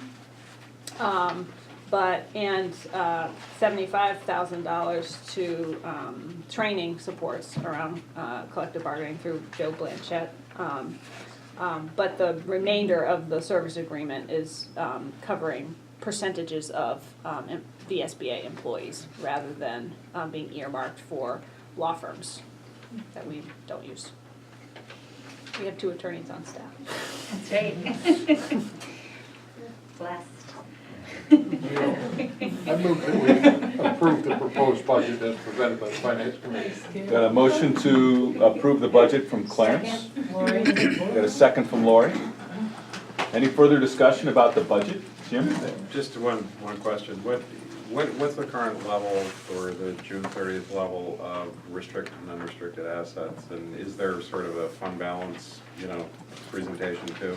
That we can... Kim? So when we do the quarterly financial information, it also includes a balance sheet, and we actually honestly had intended to include it in the packet and didn't, but Carrie just printed it for me. So versus it being the June 30th, and actually our fiscal year is August 31st, right? But the August 8th date is our net assets unrestricted are 80,945. And our net assets restricted is 200,000, and that represents, I think, in the 4 to 5 month of operating expenses category. You're welcome, but we will make sure we have this for you guys at the September meeting, because we will need to ideally It'll be a quarterly. Quarterly, and we are working to try and have our statements at least looked at, if not formally completed in the audit for the annual meeting. So that has been a conversation that we continue to work on with our auditor. I just want to make a comment. I got a very complimentary comment from a school district in my region about the search that VSBA helped them with, and I thought I would pass that along, so thank you. Thanks for sharing that, Dan. Jim? Just one more, new guy on the block. Yeah. Go ahead. But, on the income side, the grant figures, I'm just trying to understand, grants. I'm not sure whether that was already kind of explained, but, budget 0, 85 anticipated, 38 for next year. Just trying to figure out what those grant figures are. Yeah. The 85, was that a carryover from our, we were doing some pass-through grants So there's for CDU. two grants that are captured here. One is the Nellie Mae grant that we did not budget for because we applied for it last year and received it. It was one of Susan's first to do. Do this. So we applied for and received a grant from the Nellie Mae Foundation, which is income, but we then pay a third party provider, Public Agenda, a bulk of that grant. So it shows up as an expense. For what kind of, Because they're our technical assistance provider for community engagement. So we had a whole RFP process where we have 3 pilot districts that have received technical assistance for the 2018-19 school year. So why didn't you budget it, Susan, bring in another 85? And then there's also a grant that we are doing for CVU, Champlain Valley Union School District, which is a pass-through. They needed a 501c3 to serve. So these are essentially, basically, if we get one, then it's gonna end up being, revenue equals expense. Basically, it's gonna wash pretty much. Well, the Nellie Mae grant, we collect $15,000 over 2 years. No, that's in 1 year. To cover our straight expenses Well, it's or over 2 administrative? fiscal years. Right. Is that for own expenses or administrative fee for the grant management? Or That's our administrative fee. Susan does a lot of work to manage that grant. Like it. And she's building up her own technical capacity on community engagement. So we view it as a value add to sort of her development. We need a lot of help with Well, community engagement. Yes. And Those are good by all questions. means, Jim, ask questions. I don't care if you're the new guy on the block, just ask questions. Very We gotta- good question. So that's why we're here. Good. Lori? I'm just, I want to hear what kind of an increase we are budgeting for benefits. I know the Green Mountain Care Board hasn't come out with their 5.2. 5.2? That's what was Is it? filed. I'm sorry. That's what was filed with the Green Mountain Care Board, so that's 5.2 what health we, insurance. Yep. Okay, that's what we budgeted. thank you. Any other questions? All right, I guess we're in a position to act on Clarence's motion to adopt the budget. All those in favor, please say aye. Aye. Anybody opposed? Any abstentions? Budget passes. So, We need another motion, right? Yes, we need a motion to set the amount to be raised by dues, Nicole, okay, Nicole, that's what the sheet was about. but that's not, Okay. that's not what we're doing. Kim, would you like to make that motion? Yes. I make a motion that we set the amount to be raised by dues at the $411,028 for FY 19. Yeah, sorry. Second. FY 19. So we got a motion by Kim, we have it seconded by Jim. Did you get the motion, Carrie?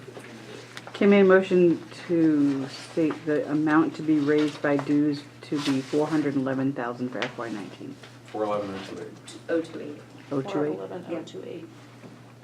And to be, the amount to be set. Okay. Any discussion on that? All those in favor of that amount, please say aye. Aye. Anybody opposed? Any abstentions? Was there a second on that motion? Jim? Thank you. Is that if the motions we needed, Nicole, or is there another one? I think That's that's it. it for us, right? Yep.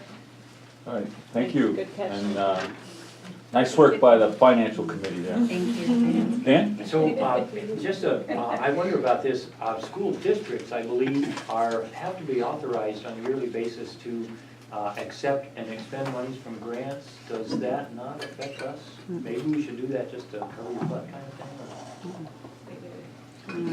We're not, Schools. We're not a public entity. municipality, so we don't have Get to, that money and we don't need approval from the. Yeah. well, the board obviously knows when we apply for a grant, and we provided the board with an update as soon as we received the grant. Got So, it. And there was a subcommittee that a lot of the grants, like, took applications for grants. Oh, yeah. so- Yeah, just so everybody's aware, I mean, we've got newer people here that we are a private entity. We don't have to comply with open meeting laws. Not to say we're trying to do our business in secret, that's not it either, but there's a lot of things that your board has to do that we don't have to do, so. All right, so we got a report from the executive committee. You'll see in there, we have some bylaws changes that we're proposing. out of the way. See, and I'll cover these, with your permission, I'll just cover these as a block, and we can vote on them as a block. I don't think nothing major shakes here. The first thing's under membership. You see we've struck a lot. We used to have an associate membership, an affiliate, an individual, honorary, and we have nobody in any of those roles. No one's really sure why they're even on the books, and when we started talking about them, they become a source of confusion. What does it mean to be an affiliate member? What does it mean to be an honorary member? So we thought it best just to strike those. Under the dues, it becomes confusing as to what, we do have some private schools, 5 of them, you said, or 3 I of think them? it's 3 at this point. That are still paying dues. Most of them have stopped. They used to pay dues to us because they had to be in VSBA, right? They no longer have to, but some of them still pay dues. So we needed to put them in a category so we could assess some kind of dues from them. So that was our way of doing it, unless the member is a private school, that line. And Then- they fall within the definition of member. Right, and fall, yes, in the definition of member, right. Last Mary time, Kay. how much I would, it's on this. Go ahead. So, how are dues assessed for private school?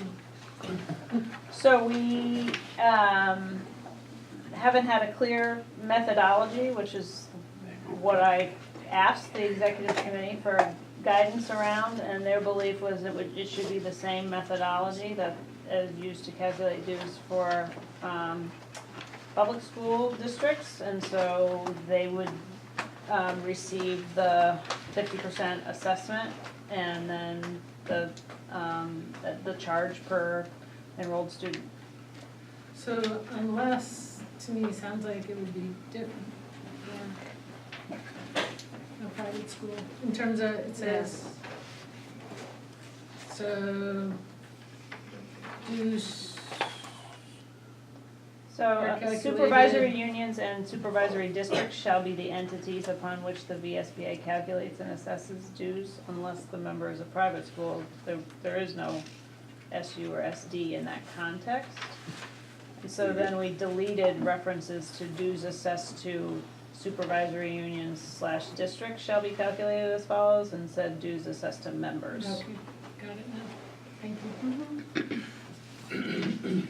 There has been, there's been more than a few of our members who've approached me and have made statements they don't think private schools should be members of the VSBA at all. So that's, we didn't really get into that at the executive committee conversation. I did bring that up, but that is, there are people out there who think that, and because they, I guess, in theory, the private schools could all pay in their dues, become members, and then Take us over.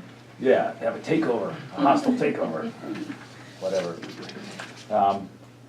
So going down on the next page, under Finance Committee, just a little cleanup work going on there. I don't exactly remember the conversation that occurred around this. Nicole, you want to help me out here? So the finance committee has never reviewed the monthly right. statements. And the board reviews them quarterly and the treasurer reviews them monthly. So some of this language is Reflecting what's, holdover from a time when the paragraph below, the members used to approve the budget at the annual meeting. That got changed several years ago to the board approving the budget. So that is truly, I see those pieces as cleanup. Historically, the finance committee has met to develop and recommend a budget. should have probably been cleaned up years ago. Yeah. One of those things you find when you do a close read. Any questions or comments about those proposed changes to the bylaws? Mary Kay? Yeah, I just have a general comment. You know, it seems like one of the real benefits of membership is having access to all of this stuff that's on our website. But it seems like a lot of that stuff also you don't need to be a member to have access to. And so it might be something the board wants to consider in terms of access to all of that information. And whether there are more areas to require Password membership for access. protector. I know the contract stuff does, but I'm not sure that there's much else. There, We've only had sideways conversations about that because we were concerned a few years ago that we might lose some members to this, because they were so unhappy. And then what would we do? If we had that open access, then they don't pay dues, but they get the access to that information. Currently, we didn't lose any members because of that. Yeah. So then the conversation has sort of stopped since then, but I think that's a valid concern that It going might not forward. be too attractive. I think if everybody who's using it's a member already, then it's a moot point. But I attend a conference that does, for people that do what I do in the other states, school boards associations, and we've had this discussion many times. because, and actually other states are going back on that. They started doing it because it got so cumbersome for passwords that people just stopped using their website, their flows stopped. That makes sense too. I can understand I also that. think it's a valuable resource general for the greater community. You know, I think that I've heard from folks that use our website from, you know, that aren't necessarily school board Yeah. members. So I think it's a good way to build our brand as a trusted resource. There may be some limited areas like, you know, the policies, the model policies, or, you know, to look at, but if it's not an issue in terms of we didn't lose members and people are having access, then it's kind of. Not everything's open access, like the contract thing. Database. The Right. contract database is, you have to subscribe to that, so that's not just general, no one can just get in there unless you've paid your dues and extra money. Not dues, Extra extra money. money. Yeah, Yeah. yeah. Thanks. Good question. Don? Just going back to the private schools and dues, with all the mergers and the change in due structures, have we really gotten any pushback from the private schools, or have we pretty much kept the old traditional who were with us? I would assume St. Jane, We've Linda. gotten pushback from private schools for non-Act 46 related, No, but not. Not the due, but the dues, they still pay, you said you had 3 that paid. Yes, and so. It's kind of a mystery why they're paying. Thetford Academy, Thetford? Thetford Academy has paid dues for years, and they continue to pay They dues. just like us and- a lot. Well, and I think But they they don't also notice consider the- themselves to be basically a public quasi-public, school. And then there's a couple of, I think Adult it's, ed. the adult ed, so it's, you know, it's not, it's, you know, classically private school, but it is a private So just one of the entity. academies, just that first. Just So assuming that- Burr and Burton and. Yes, so they are They're- not, they they're are not not members. Burn not likely to be, no. I just- They used to yeah. be, they used to be. Yeah. Yeah. They had to in order to get visitor Yeah. insurance. So who represents them sitting on this board? Nobody. But they're, you know, a school like Burn Burton, I mean. They we do have a good job on their own. very close relationship with, you know, RSU because they're essentially our high school. So, you know, there is a public-private, you know, connection that's important. It just, So someone from Thetford Academy could run for the regional, to be a regional rep and get elected and be here on this board. So there's nothing that prevents them from doing it. Because they pay dues. Yeah, Right. yeah. Yeah. Any other questions, comments? All right, those, I'll entertain a motion to adopt, recommend these changes to the bylaws. I move that we recommend the changes to the bylaws. Are we making them, or is this at the annual meeting? Annual meeting. I move that we recommend these changes to the bylaws. That's Celeste with the motion. I'll second that. We have Floor with the second. I'll wait a second for Carrie to give me the nod that she's caught up. Got the nod. Any other discussion? All those in favor, please say aye. Aye. Anybody opposed? Any abstentions? Okay. The next thing is a policy change. This also, the executive committee looked at this. The first one, under medical insurance, we had a former employee who that clause was in for. That employee is no longer with us, so we're recommending that we take that out. We don't need that anymore. The high dual option plan doesn't exist anymore? That is also a reason. And then on the second page, with permission, we can just go through these all and adopt them as one thing. That with vacation days, the way it sits now, according to the bylaws, someone could come in, take their vacation, and then leave us. So we thought that might want to get cleaned up a little bit. And that's what that next things deal with. Can I just, Absolutely. I meant to make this change and neglected to. So this sentence should not have contract year. In Oh, every yes. instance of year, it should say fiscal year. We don't have contracts. We have fiscal year. So that's, Okay. the start of the fiscal year is when we get our vacation allotment. So if you wouldn't mind in your motion, whoever moves it, just making that change. That would keep it consistent. My apologies. Any questions or comments about those proposed changes from the executive committee on the policies? I move the adoption with the changes from contract year to fiscal year recommendation. Motion from Clarence.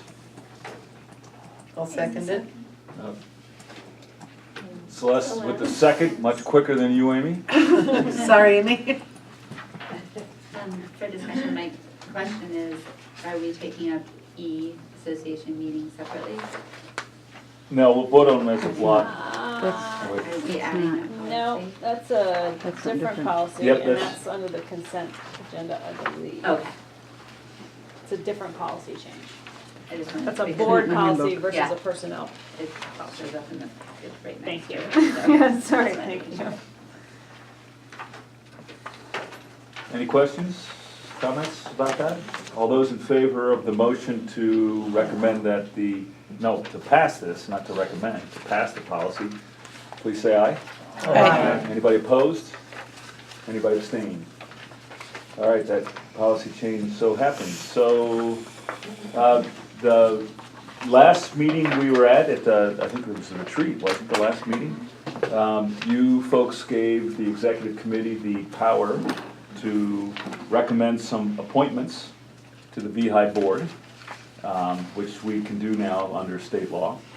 And the executive committee would like to recommend that we keep the, Executive committee makes the appointment. make the executive You've committee already has, taken this action. thank you. The executive committee But the has minutes need to appointed. reflect this. What, I'm sorry, I couldn't hear what you said or what he said, because you're both The on. executive committee took action at its meeting. We would like the minutes of this board meeting to To reflect reflect. the actions taken Thank by you. the executive committee. I think we have two, right? Wait for Carrie to catch up. So we decided that we wanted to keep continuity on the board, and we've reappointed the current, 3 of the current members. Elizabeth Fitzgerald, who's from the South Burlington School Board, Tracy Wren, who's a superintendent at Lamoille South, and Martha Gagner, who's the Maple Run business manager. So we reappointed those to the VHI board to keep Gary continuity. needs you to say them again. Elizabeth Fitzgerald, Martha Gagner, and Tracy Wren. Tracy Wren. Tracy Wren. Thank you. So we just wanted the minutes to reflect that. Any questions or comments about that? All right, and then the annual meeting. So we're very concerned, the executive committee is very concerned about the vast amount of resolutions, given that we've only ever dealt with 3, 2, 5, before most of you were there last year and saw how drawn out that process was, and that was relatively small compared to what we have this year. So if we spend 10 minutes on each of these 17, it's 170 minutes. And that we could easily do that given other years. So we really, we're also getting pressure from the superintendents. Last year, the whole meal, we held up the whole dinner for everybody, and which also puts pressure on the hotel staff. It puts pressure on the whole situation, and we don't think that's very fair. That half of the organization that's putting on the conference has to wait for the other half because we're being tardy. So the executive committee is recommending that we start the annual meeting an hour earlier than what we normally do. Normally we start at 4. We're recommending that we basically skip that last session, and at 3 we start the annual meeting. We'd also like to make some changes in terms of how we do the format. We've already discussed that if everybody speaks for 2 minutes, we don't have that kind of time. So we think that we should go down to a minute. And I know it puts pressure on everybody, but it just can't be done logically any other way. And then another thing that we discussed today a little bit is having 2 microphones. One microphone being a pro microphone, another one being a con microphone. So people have to line up. We're not running around the room waiting for, having dead time waiting for people. If you're not in front of the mic ready to speak, we're just gonna cut it down. We gotta move on. I'll constantly reiterate during the meeting that if you're just gonna say what somebody else says, don't do it. We don't have the time for everybody to say the same thing over and over and over. So we thought the con situation might work, the pro and con microphone might work pretty well, because not only will people be lined up, but it'll also give people an opportunity to see where they stand. So if you have 15 people lined up at the pro microphone and you're the only one on the con, you might not push the issue as much as you might normally. And the other was having a countdown so that people speaking would know when they hit their 1 minute mark. So electronically, the board that we had for tallying the votes last year, our tech guru, Neil, assures us that we can have this on the board. And I will be religious running the meeting. When they hit, their 1 minute comes up, I will stop them. I'm not gonna wait for them to finish what they're gonna say. You're done. So it's gonna be 1 minute per speaker? So you're gonna stop them When they hit 1 minute. or when they finish their 1 minute? So there's no warning, you're done. Warning. They're gonna have the clock. The clock's right in front of them. Practice your ticking athletic down. sentences before you get there. So if you're not wrapped at when you hit 1 minute, I'm gonna say thank you. Next speaker. We're done. We've gotta move on because we can't keep going like this. If we find that people need to get a 15-second warning, we can do that. I mean, Gio doesn't have to do that, he's running the meeting, but somebody can be sitting there saying 15 seconds. Or like the state board meeting had, they had those red thing, like it, yellow when you've got 20 seconds left, just red when you've got, right now it's not that much time. It's actually, but you'd be surprised at what you can get out in a minute. Right. Don? Is any thought given to announcing at 3 o'clock when they start that we're gonna recess this meeting at 6 for dinner and whatever? And we'll reconvene after dinner, like 9 o'clock? Not everybody stays for dinner. We did not talk A about majority that. does not stay for That dinner. was not discussed as a possibility. I say that only to encourage people, maybe, hey, we better get this done by 6 o'clock. Yeah. Nobody wants to come back, right? It's 5 o'clock, And the majority of people don't stay for 5 o'clock dinner. or whatever the clock whatever is. time it is. The majority of people don't stay for dinner. Yeah, I don't want people half in the bag coming back to Might make some good decisions. The gun debate will The be gun very. debate. The gun debate would be 9:30 might be a As, good one. as Carrie said that, Thanks for considering my proposal. no, well, it's up to the group here, but Carrie said that most people don't stay for dinner who are registered, who come to the membership meeting, so we would lose, I think we'd be Maybe more accused people of, would get of, It would be a little awkward for the online remote People, voting That's as true. well, too. right. So they will be able to vote online. Neil, you wanna, And we are gonna have trivia again this year, so. yay, From the bar, you can vote from the bar. we can't miss trivia. We got so close to winning last year, Neil, we're gonna do it this year, this is our year. Yeah, well, I remember you. Just one suggestion, like when we're, so I imagine we're sending out that there'll be the 1 minute, we're gonna be telling people that, also telling them, if you're writing that on a piece of paper, it is approximately half of a page of Right. words. Right. Just to really help them.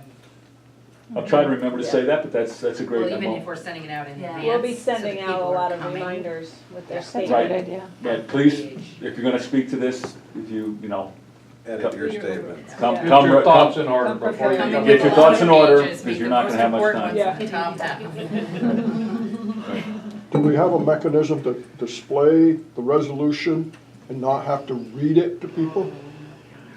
Well, they have it in their hands. Right, they'll have it in their hands. They will have it in their hands, and I believe the question that's voted on, I can't remember. Is projected I on the Because the screen. problem is that we're having a 60-second countdown, we have too many. Yeah, I can't recall that we've ever read them verbatim before at a meeting. I think that when I was doing it at least, I was just paraphrasing, this one is about this.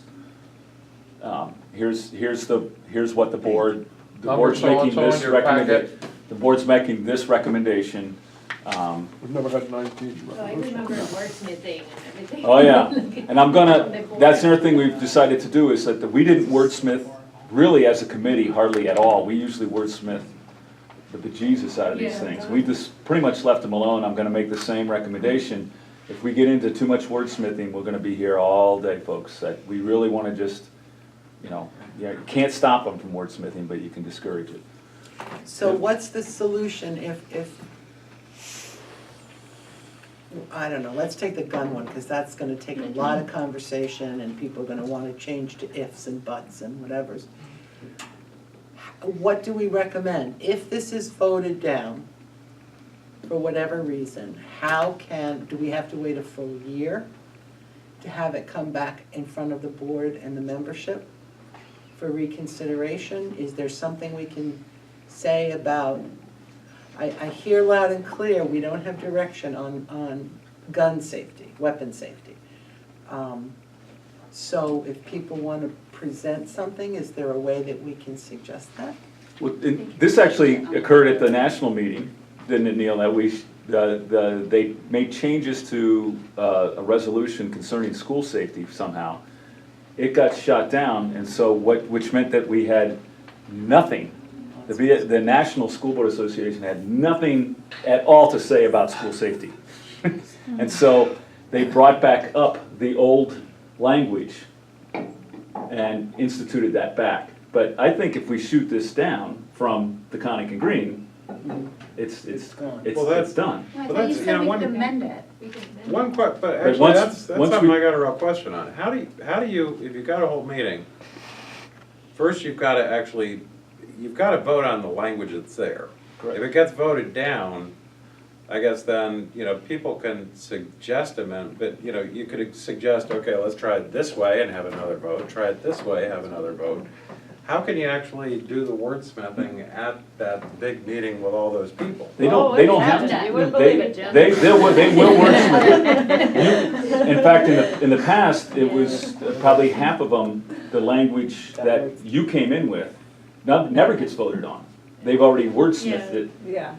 before it even goes to a Someone vote. votes to amend. They the vote to resolution amend the language. Before they and vote on. So before you're, So the people who presented the resolution, just, they don't matter anymore because. oh, you matter, They Gene. can be there, they're there, No, they for make the anybody. case, they make the case, they're Oh, there to as a turn voting down member. the amendments. Yes. Okay, You can okay. speak to the amendment. And then motion. I guess that's the way Congress works too. That's why it doesn't work, you know? That's right, that's why it doesn't work. Okay. And you also it gives you a chance to read the room and say, oh, it's not gonna work the way it is now. That's Yeah. a good amendment to take, because they'll go for that. Kim? So are we gonna, I'm thinking for the interest of expediency, if we write, for those that we are not recommending passage, a couple of sentences about why, and that's in the package. We've given our statement on that. Do we invite the sponsoring boards to speak in the first minute to their rationale for why, on all of them? Like giving the presenting boards the opportunity to have the first word, whether it's a minute or 2 minutes, as to why they're presenting this resolution. I don't know if we've ever broken it out just that way, but we've always, I think, given deference to boards who've made that and gave them a little bit more leeway on speaking to it. But I'm entirely in favor of letting those folks speak first because they came up with it. That sounds fine to me. And I'm indifferent whether we That's the give them first more 2 than a hours, minute, but I think No, just they have a minute. Just like everybody Yeah, I else. mean, I think the whereases are there, Yeah. which are intended to provide the rationale, so I don't know that you need more than a minute, but I do Yeah. think it could be Letting them go useful to first. give the presenting board the first. I think And I can- especially if we're The writing option. our The option, response that is no longer than half a page and could be read in a minute, I think that would be really beneficial for the package to include the board's position on whether to recommend or not recommend. You know, obviously only if we don't recommend them, or we say we don't take a position. So, Because then we get our minute in, people can read it or not read it, and we're not having to be responsive.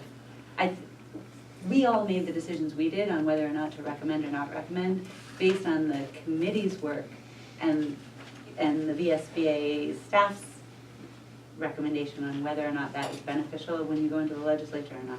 And I think if we don't provide that information, I think there's gonna be more questions. than the ability to- I envision this report at the annual meeting be very similar to what we handled here, except the part will be what this board recommends, not what the committee recommends. You know, so they recommend passage, Right. and the explanation of why would be part of that. So I just need to be clear. Historically, we've not provided any explanation. And We worked on an explanation from the committee to the submitting boards. I'm happy to use that explanation that went to the submitting boards and include that in the packet so that there's a rationale. Clarence referenced many of the points in his presentation. It's not necessarily, so just want to be clear, I'm not going to recreate the board discussion. If people want Not to at see all. the board discussion, they can watch the video. But I Yeah. can recreate, because we took pretty good notes, the committee's position. I would have concerns that we're quote-unquote stacking the deck if we have all that in there. Longer than a half a page. But it's, you know, yeah, but in the past, it's sort of been the role of the head of the resolutions committee to be the main quote-unquote defender of the board's actions. And then board members have chimed in from either the front of the table or in the, who are sitting in the audience and saying, you know, I was there, here's here's another fact that we haven't got out yet. I think that would be. How's that gonna work with the pro and con mics though, and the 19 and then whatever these resolutions? And I'm just looking to find our most efficient route to moving on with the conversation versus having board members who are committee members chiming in. Well, no, they would have to, I think, in my envisioning of this is, since Clarence is the main spokesperson for the board, I'm assuming Clarence will be sitting right next to me, that he might have an occasion to say, I need to clarify something. So I would let him cut in at, not when somebody's speaking, but I think I would let him, give him more free rein to a certain degree. That's what we've always done in the past as well. If that sounds okay. See, my job is providing information, not deciding which way it's gonna go. And what not taking the position I might personally hold. But you'll advocate for the board's Yeah, position. for what the board decided. Right. That's our job, my job. Mary Kate? So I would have concern about using the notes from the committee because those aren't necessarily consistent with what we as a whole board decided. Correct. So I wouldn't provide those. I do think it's worth considering whether in terms of efficiency, it would be better to put something on paper in terms of what this board, why we supported or didn't support certain resolutions. On the other hand, I appreciate that capturing all of that might be a difficult task. So. Other than what we already sent out that's easy to capture, there's probably only a couple instances where we'd have to create something to fill in the blanks. So I don't think that's a monumental task. Because this board only went once or twice against what was recommended, so. Maybe I leave it to you and Gio and Nicole to take a look at it and figure out whether or not you think it would be easy to do and more efficient, or whether you want to just present it verbally at the meeting. And it would be really good to point out that the meeting where we discussed it is recorded. And if you have real questions, please look at that in advance so you can see the full discussion. That's what the webinar is going to tell these people ahead of time. That's the intent, is to, if you want to know what happened to this board meeting, view the tape. Yeah. To know what's going on with all these resolutions. Also, at our regional meetings, we'll be discussing the resolutions and how the board, either recommending. I don't think that's on the docket this year. No. We did it last year, But at our. At your regular meeting. SU, yes. At your SU, yes. Yeah, at our SU Yes. meetings. Which is, so the Hopefully, approach, just to hopefully. be clear with everyone, last year, because it was a new approach and there was some controversy around some of the resolutions and we didn't receive resolutions from member boards, we dedicated a large portion of the regional meetings to a discussion of the resolutions It worked. and the process. It did. But we also got some feedback, right, exactly, what can we do to solicit more resolutions? Well, Way too successful. Way too Hit successful. the mark on that one, so. Yeah, I think we ought to go for double this next year. But the other thing to remember about resolutions, that's the lifeblood of the organization that sets the policy from the membership. And we may complain and bitch about things, but really, this is what we need to make us a full functioning body of the body politic that we represent. Correct. Well stated, Clarence. Done. Has any thought been given to maybe designating a space there that day and have Clarence or Susan or somebody there? If somebody's really hot or want to know more about resolutions, they could go there before the annual meeting, maybe announce it at lunch at the next session. Because some people may really want to know a little bit more about how we arrived at pass or not pass. And, you know, if a couple of people were there that really understand that, that might remove some of the It might, discussion. my understanding of the way it worked last year was that individuals attending the annual meeting came with the directive from their board about how to vote, so they weren't, by and large, weren't there without making a decision, so that they would have been swayed by a particular, some I think may have said whatever you think is the right thing to do based on the debate or whatever, but I'm not sure that was the norm. So I think that's why we took the approach this year of recording a webinar where Clarence and Our media personnel, Sue Clarence Hayes. I and guess we could have Susan. maybe we could have that webinar that's taped, right, recorded? Yeah, so that is going to Maybe be running all the time? disseminated to the members It is. several It's gonna times in advance Okay. of the annual meeting, so that they'll have an opportunity It'll be to up on our website. view it. So it could be right there in Fairleigh. It could be, it could be, yep, yep. And We did talk about doing something like that, and I think what stopped us was that whole concept of, you know, the decisions have been made potentially. I personally am willing to spend a session, if you can find us an empty room, and if anybody shows up, we can do it. It doesn't cost us anything.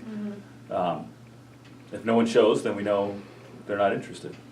The decisions have already been made, maybe the discussion will be more, but that hasn't decided.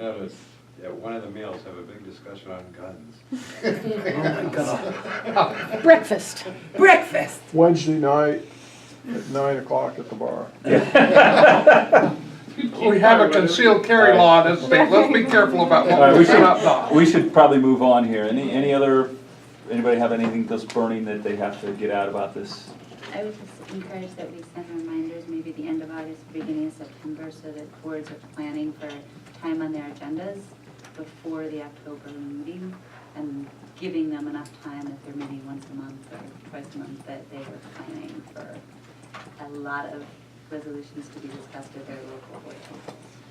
So we're intending to send out the notice of annual meeting next week, which we have to, incorporate all the changes that you've approved tonight and then put them into a format that will work. So that's the first thing that has to happen, and then we will follow that up with subsequent reminders, including links to the webinar, links to the electronic voting policy that you hopefully will approve in the consent agenda. So there will be a campaign of reminders, but the first thing that has to go out is our bylaws require the notice of annual meeting. I wondered too, as regional reps, if you had a couple of sentences that you wanted us to put under our cover, to send out reminders to plan for their agendas, to include a little extra time to consider resolutions, so that you're prepared to send your delegate ready to vote. That's a good suggestion. All right. I do have to say at this point, when we're talking about the webinar, when this was planned and I was told that we're gonna do it, we were I was of the impression that we were gonna be recording the video. That's the reason that this thing exists. This is not me. This is not me. My shirt that looks like. But now, the picture, Those come off though. but now your picture on the website has a tie, so you're in keeping with Oh, Jim's. see, which I'm totally against the new picture, because for how many years was I just in my t-shirt? I like that. All right, so moving on, consent agenda, the board minutes from June. You skipped number 5. Oh, Yeah, oh, key. that's pretty important. Let's deal with that. He hasn't changed your heart. I just want to get done. Dictator. So, that's right. VSBA board election, so I am not running again. I'm not going to be on my local board. I will be the past president for another year, so I'll enjoy being here for another year. So the VSBA presidency is open. The seat, that it becomes active at the end of the annual meeting in October. So I'll still serve as president until that point in time, and then the new president takes over then. So. And let me just, one additional point, the reason that we hold the election in August is so that if there will be a regional rep vacancy created by virtue of the election of the presidency, and so then that then allows that vacancy to be filled at the regional meeting. So we have 22 representatives and 1 president. So the president doesn't represent a region. So that's why we did it that way a bunch of years ago. So it seems there's a method to the madness, I think, is the bottom line to this. Why we do it that way. And the rest of the executive committee will be elected by the new board, which sits in November. Then they'll be elected into their seats. So given that, do I have any nominations for president? Neil? I'd like to nominate Clarence. Clarence, do we have a second on Clarence? Yes. I'll second. So we have a first by Neil and a second by Celeste. Any other nominations? Seeing so, I'll declare the nomination period closed, and we'll, how do you say it? We'll have the clerk cast 1 ballot for Clarence Haynes. Did I say that right, Clarence? So congratulations, Clarence. So, excellent. The tie that pushed you over, Clarence. All right, now can I move on, Celeste? Now you are allowed to move on. All right, the June minutes. I'll move to accept the consent agenda. Oh, then it's not, well, that would include the voting policy and the votes agreement. Do you want to, or do we need to So the discuss reason it's in the this? consent agenda is that this has been fully discussed at the June retreat. Yep. We made a few minor changes to the policy after talking with votes, and this is really, you have the agreement so that we can execute it and move on. We have an agreement with votes to split the costs. The initial one-time setup fee will be billed in the current fiscal year, and the ongoing fee is going to be paid in FY19. So we budgeted for that for FY19. So we can use, because we spent less of our, anyway. So let's go We're with under budget. let's go with the motion first here. So I move that we accept it as presented. this Is there a second? floor. Second. We got a second from floor. So now discussion. Jim, No discussion. I was just curious. Consent agenda. what? No discussion on the consent. Oh, Is there a question? Nope. Maybe Jim gets a Jim could ask me a question. come on. Let's let Jim ask a question. Wasn't Come on, awkward. people. I was just curious, with the, it seems like the VSBA has somewhat limited uses for the votes technology, but they let you use it as much as you want to. I was just wondering if there was any way to kind of, provide some ability to use it for, entities, some school boards that are a part of, the VSBA members or something like that. So I don't know that the agreement contemplates that. I do believe that we will have, we are planning to use the platform for any ratification of the contract, so we will be able to use the service for more than just the annual meeting. I believe that votes is interested in working in municipalities. And so part of their interest in working with the VSBA is to demonstrate to school board members that this is a good platform, it's a secure platform, and it works. So it's an I entree think to into the potentially extent, yeah, and I think to the extent we have success working with them, I believe we will be the first association to have remote voting at a delegate assembly. I'm not aware of any other association that does Really? this in the country. So we're pioneering this, and we're hoping it goes well. We'll get to. You know, if this doesn't go well, it's all on you, brother. Certainly other large delegate assemblies have used the software in person, but the coupling of in-person and remote voting, I believe, is unique. And they have application for regional meetings that we just didn't envision being ready this September. And so in next year, it could have application All right. for regional meetings. Those in favor of approving the consent agenda, please say aye. Aye. Anybody opposed? Any abstentions? So, under new business, we want to give everybody a heads up on an issue that's coming down the pike. We have a little bit of time to sort of discuss it, and we're not going to make a decision tonight. But we probably need to think about making a decision in September on this, and it's not going to go away. But what now? This. Yeah? No, we got that covered. I know all of it, just in general, for everybody's information. The terms of. Sure, we can. The regional meetings are coming up. If you want to run for re-election and you're up, No. make sure people know about it.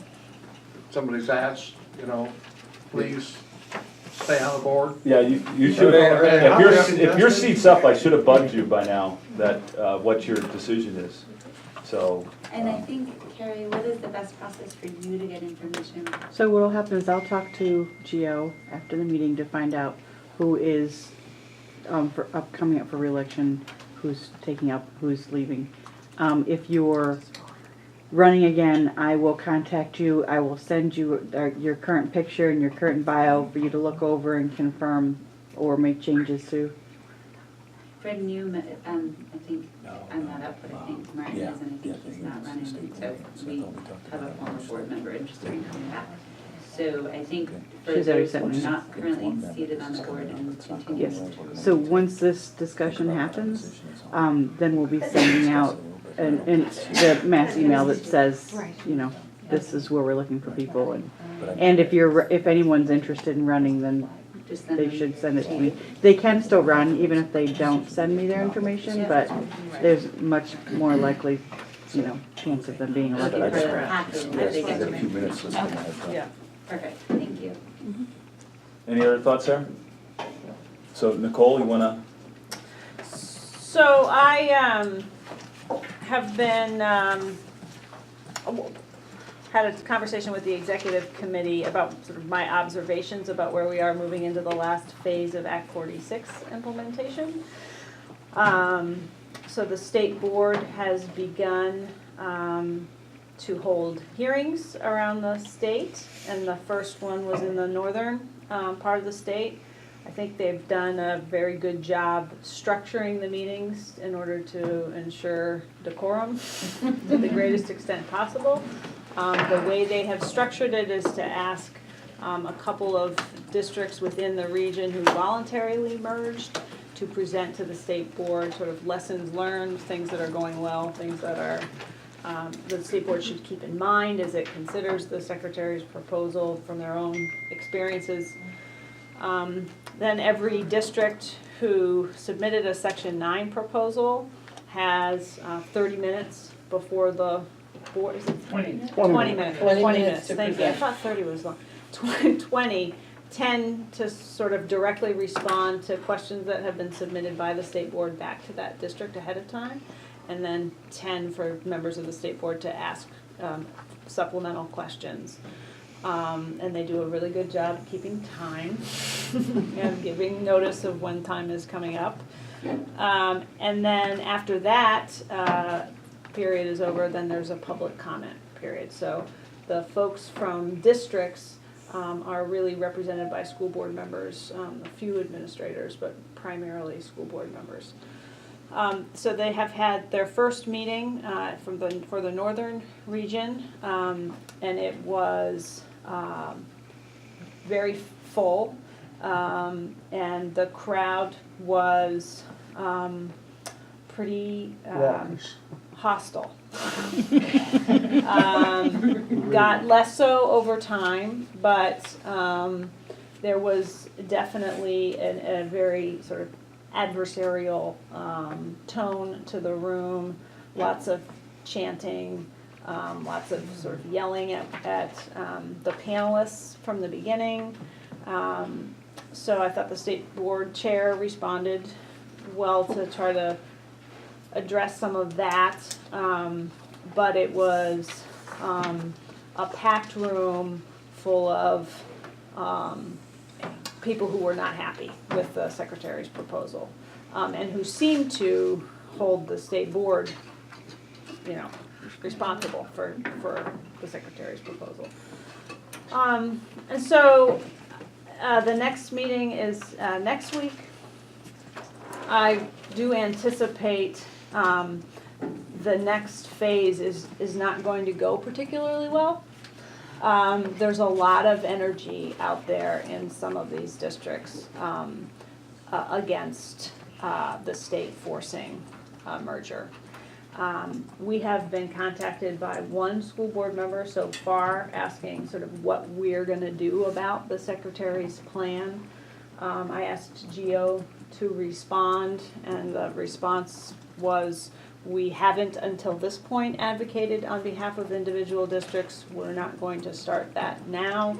This board is not equipped to evaluate the secretary's proposal vis-a-vis Section 9 plans for specific districts. To the extent anything the agency or state board does that is out of line with the law, we would potentially speak to that, but to the extent it seems to conform generally with a reasonable interpretation of the law, it's not this organization's role to intervene on behalf of specific districts or to take positions about the fate of specific districts. That said, I anticipate as this process continues that this board or the organization may be asked to take certain positions. I think there's likely to be a number of different avenues that people will seek relief from the state order. So that the courts are one avenue that was mentioned quite frequently by some of the folks at the first hearing. And we've been approached for support on legal cases in the past through the legislature. And that's a place that we are, folks look to us to respond when there's advocacy efforts in the legislature that impact our members. And then lastly, I'll call it acts of civil disobedience. And that could be anything from communities refusing to participate in the process that's been put in place by the state to form this new district. Refuse to vote on a new budget, refuse to vote on a board of directors. Or all three. Or all three. So I think it's important for this board to anticipate that and have a discussion at your September meeting about what, if any, thing the organization should do to either prepare for or respond, prepare for the legislative session, prepare for the release of the state plan. Just think it's important that you give yourselves a little space to talk about it before it all hits the fan. So that once it does, you've all got a pretty clear compass about how you want to proceed. have people been accepting when you told them it's not the role of the VSBA to argue on their behalf on, you know, in these sort of cases when they've asked, have they accepted that? I did not get a response from when I sent her an email. There was no response back, so I don't know what her thoughts were. Okay. And I haven't heard I would anything. say that generally, I think that those people that are in grand opposition of this are not seeking support from this organization or from Nicole, who's generally been advocating for Right. a smooth process. So.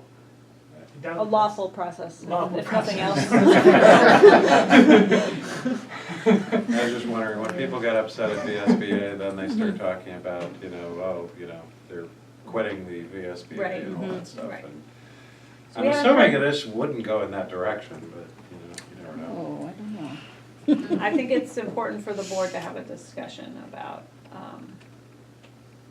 the dynamics and because it will have a substantial impact, not only on our members, but on the schools and the kids and the families and the communities within these districts.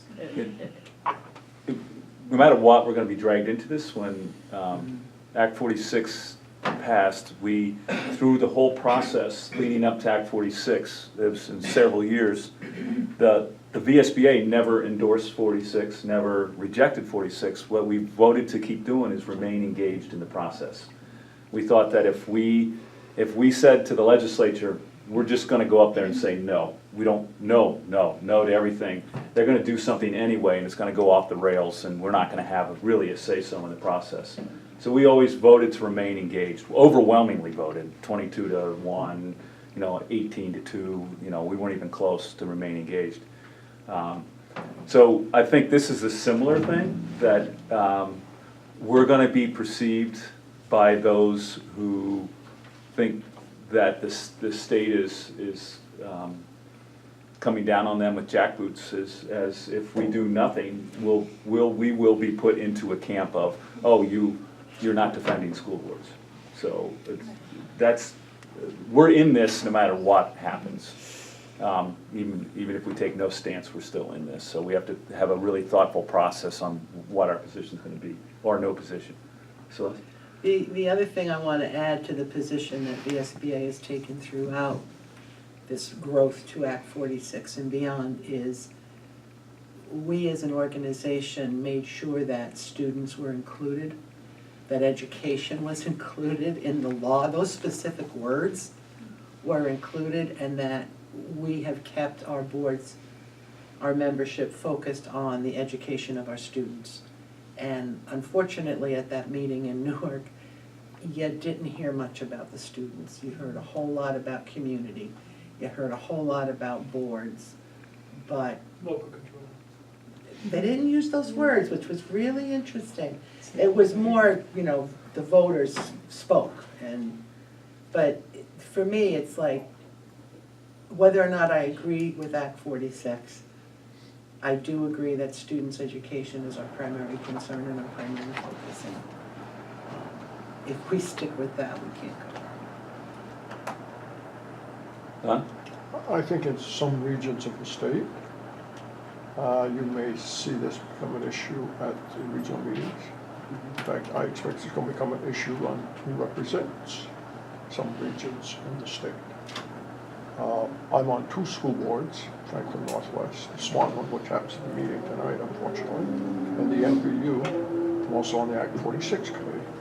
And unfortunately, my schedule did not allow me to take a bus to Newark. But There were no buses. Oh, they didn't take a bus? No, there was just a lot of cars. You couldn't find a lot of space in that parking lot. There were No, no that was buses. the last word at our last meeting. Somebody lined up a couple of buses. No. But there were a lot of people there from. There were a lot of people there from Franklin. And it's become a very, very controversial issue. Swan, which is the largest town, kind of ho-hum about it. Ho-hum is not a good word to use for the rest of the district. So it'll be interesting how it plays out in the regional meeting.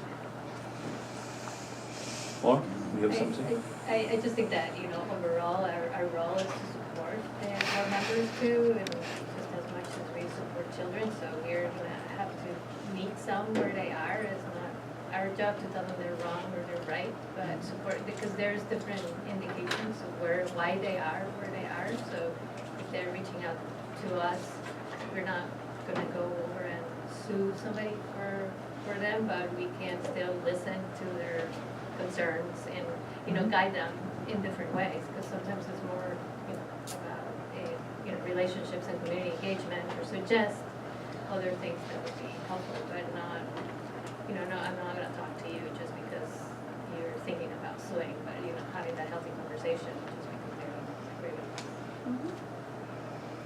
us. I'm sorry that I don't know this, the new secretary, has he affirmed his support?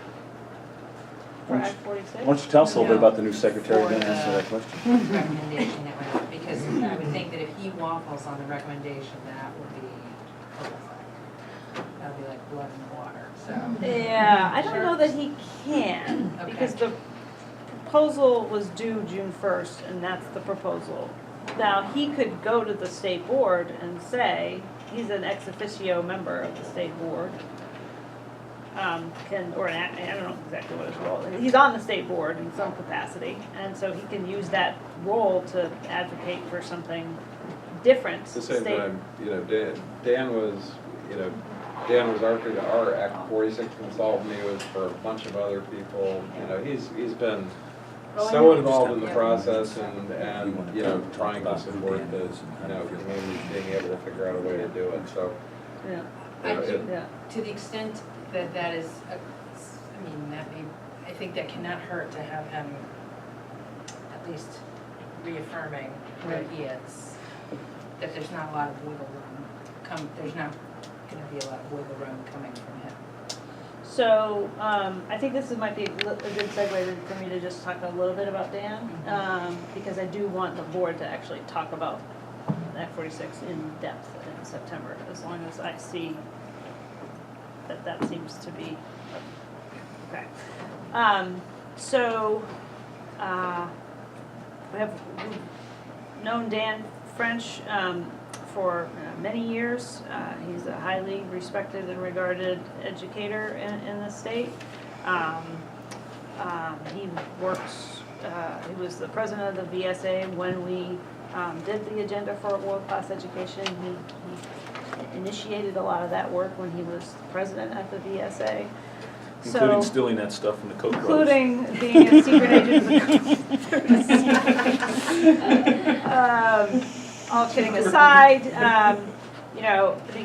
Dan, I personally was very pleased to see that announcement. I think it's going to be a challenge for any secretary to balance the best interests of the diverse systems we have in the state with the fiscal priorities of the governor.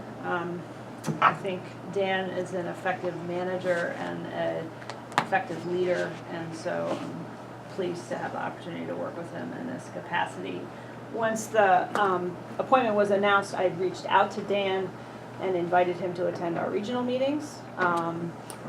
And I framed it as it's critical that this administration continue to have a dialogue with school board members about the issues affecting education, and that we take a collaborative approach to addressing the issues we all face. And he immediately responded with an interest in participating. I then contacted his scheduler, who informed me he didn't have a calendar, he didn't have an email address. So he's out of the country this week. He actually doesn't start until next week, so he hasn't taken any action as a secretary at this point. But we have agreed to reconnect next week in order to confirm that he can attend. So the regional meetings are really going to be an opportunity for our members to meet Dan and hear from him what his vision is for his role as secretary, and for him to hear from school board members. And I'm also working with the Agency of Education on a presentation around the new special education funding law, which is going to be a huge change impacting districts. And that needs to be understood sooner rather than later. So I think that's going to be the bulk of the content at the regional meetings, both the opportunity for folks to meet the secretary, hear about this new law, and then give input back to the agency, is what I'm hoping happens. So we'll be advertising that more broadly next week. I'm done. All right. Any other thoughts before we adjourn? Any other new business? All right, Yeah. I'll entertain a motion to adjourn by standing up.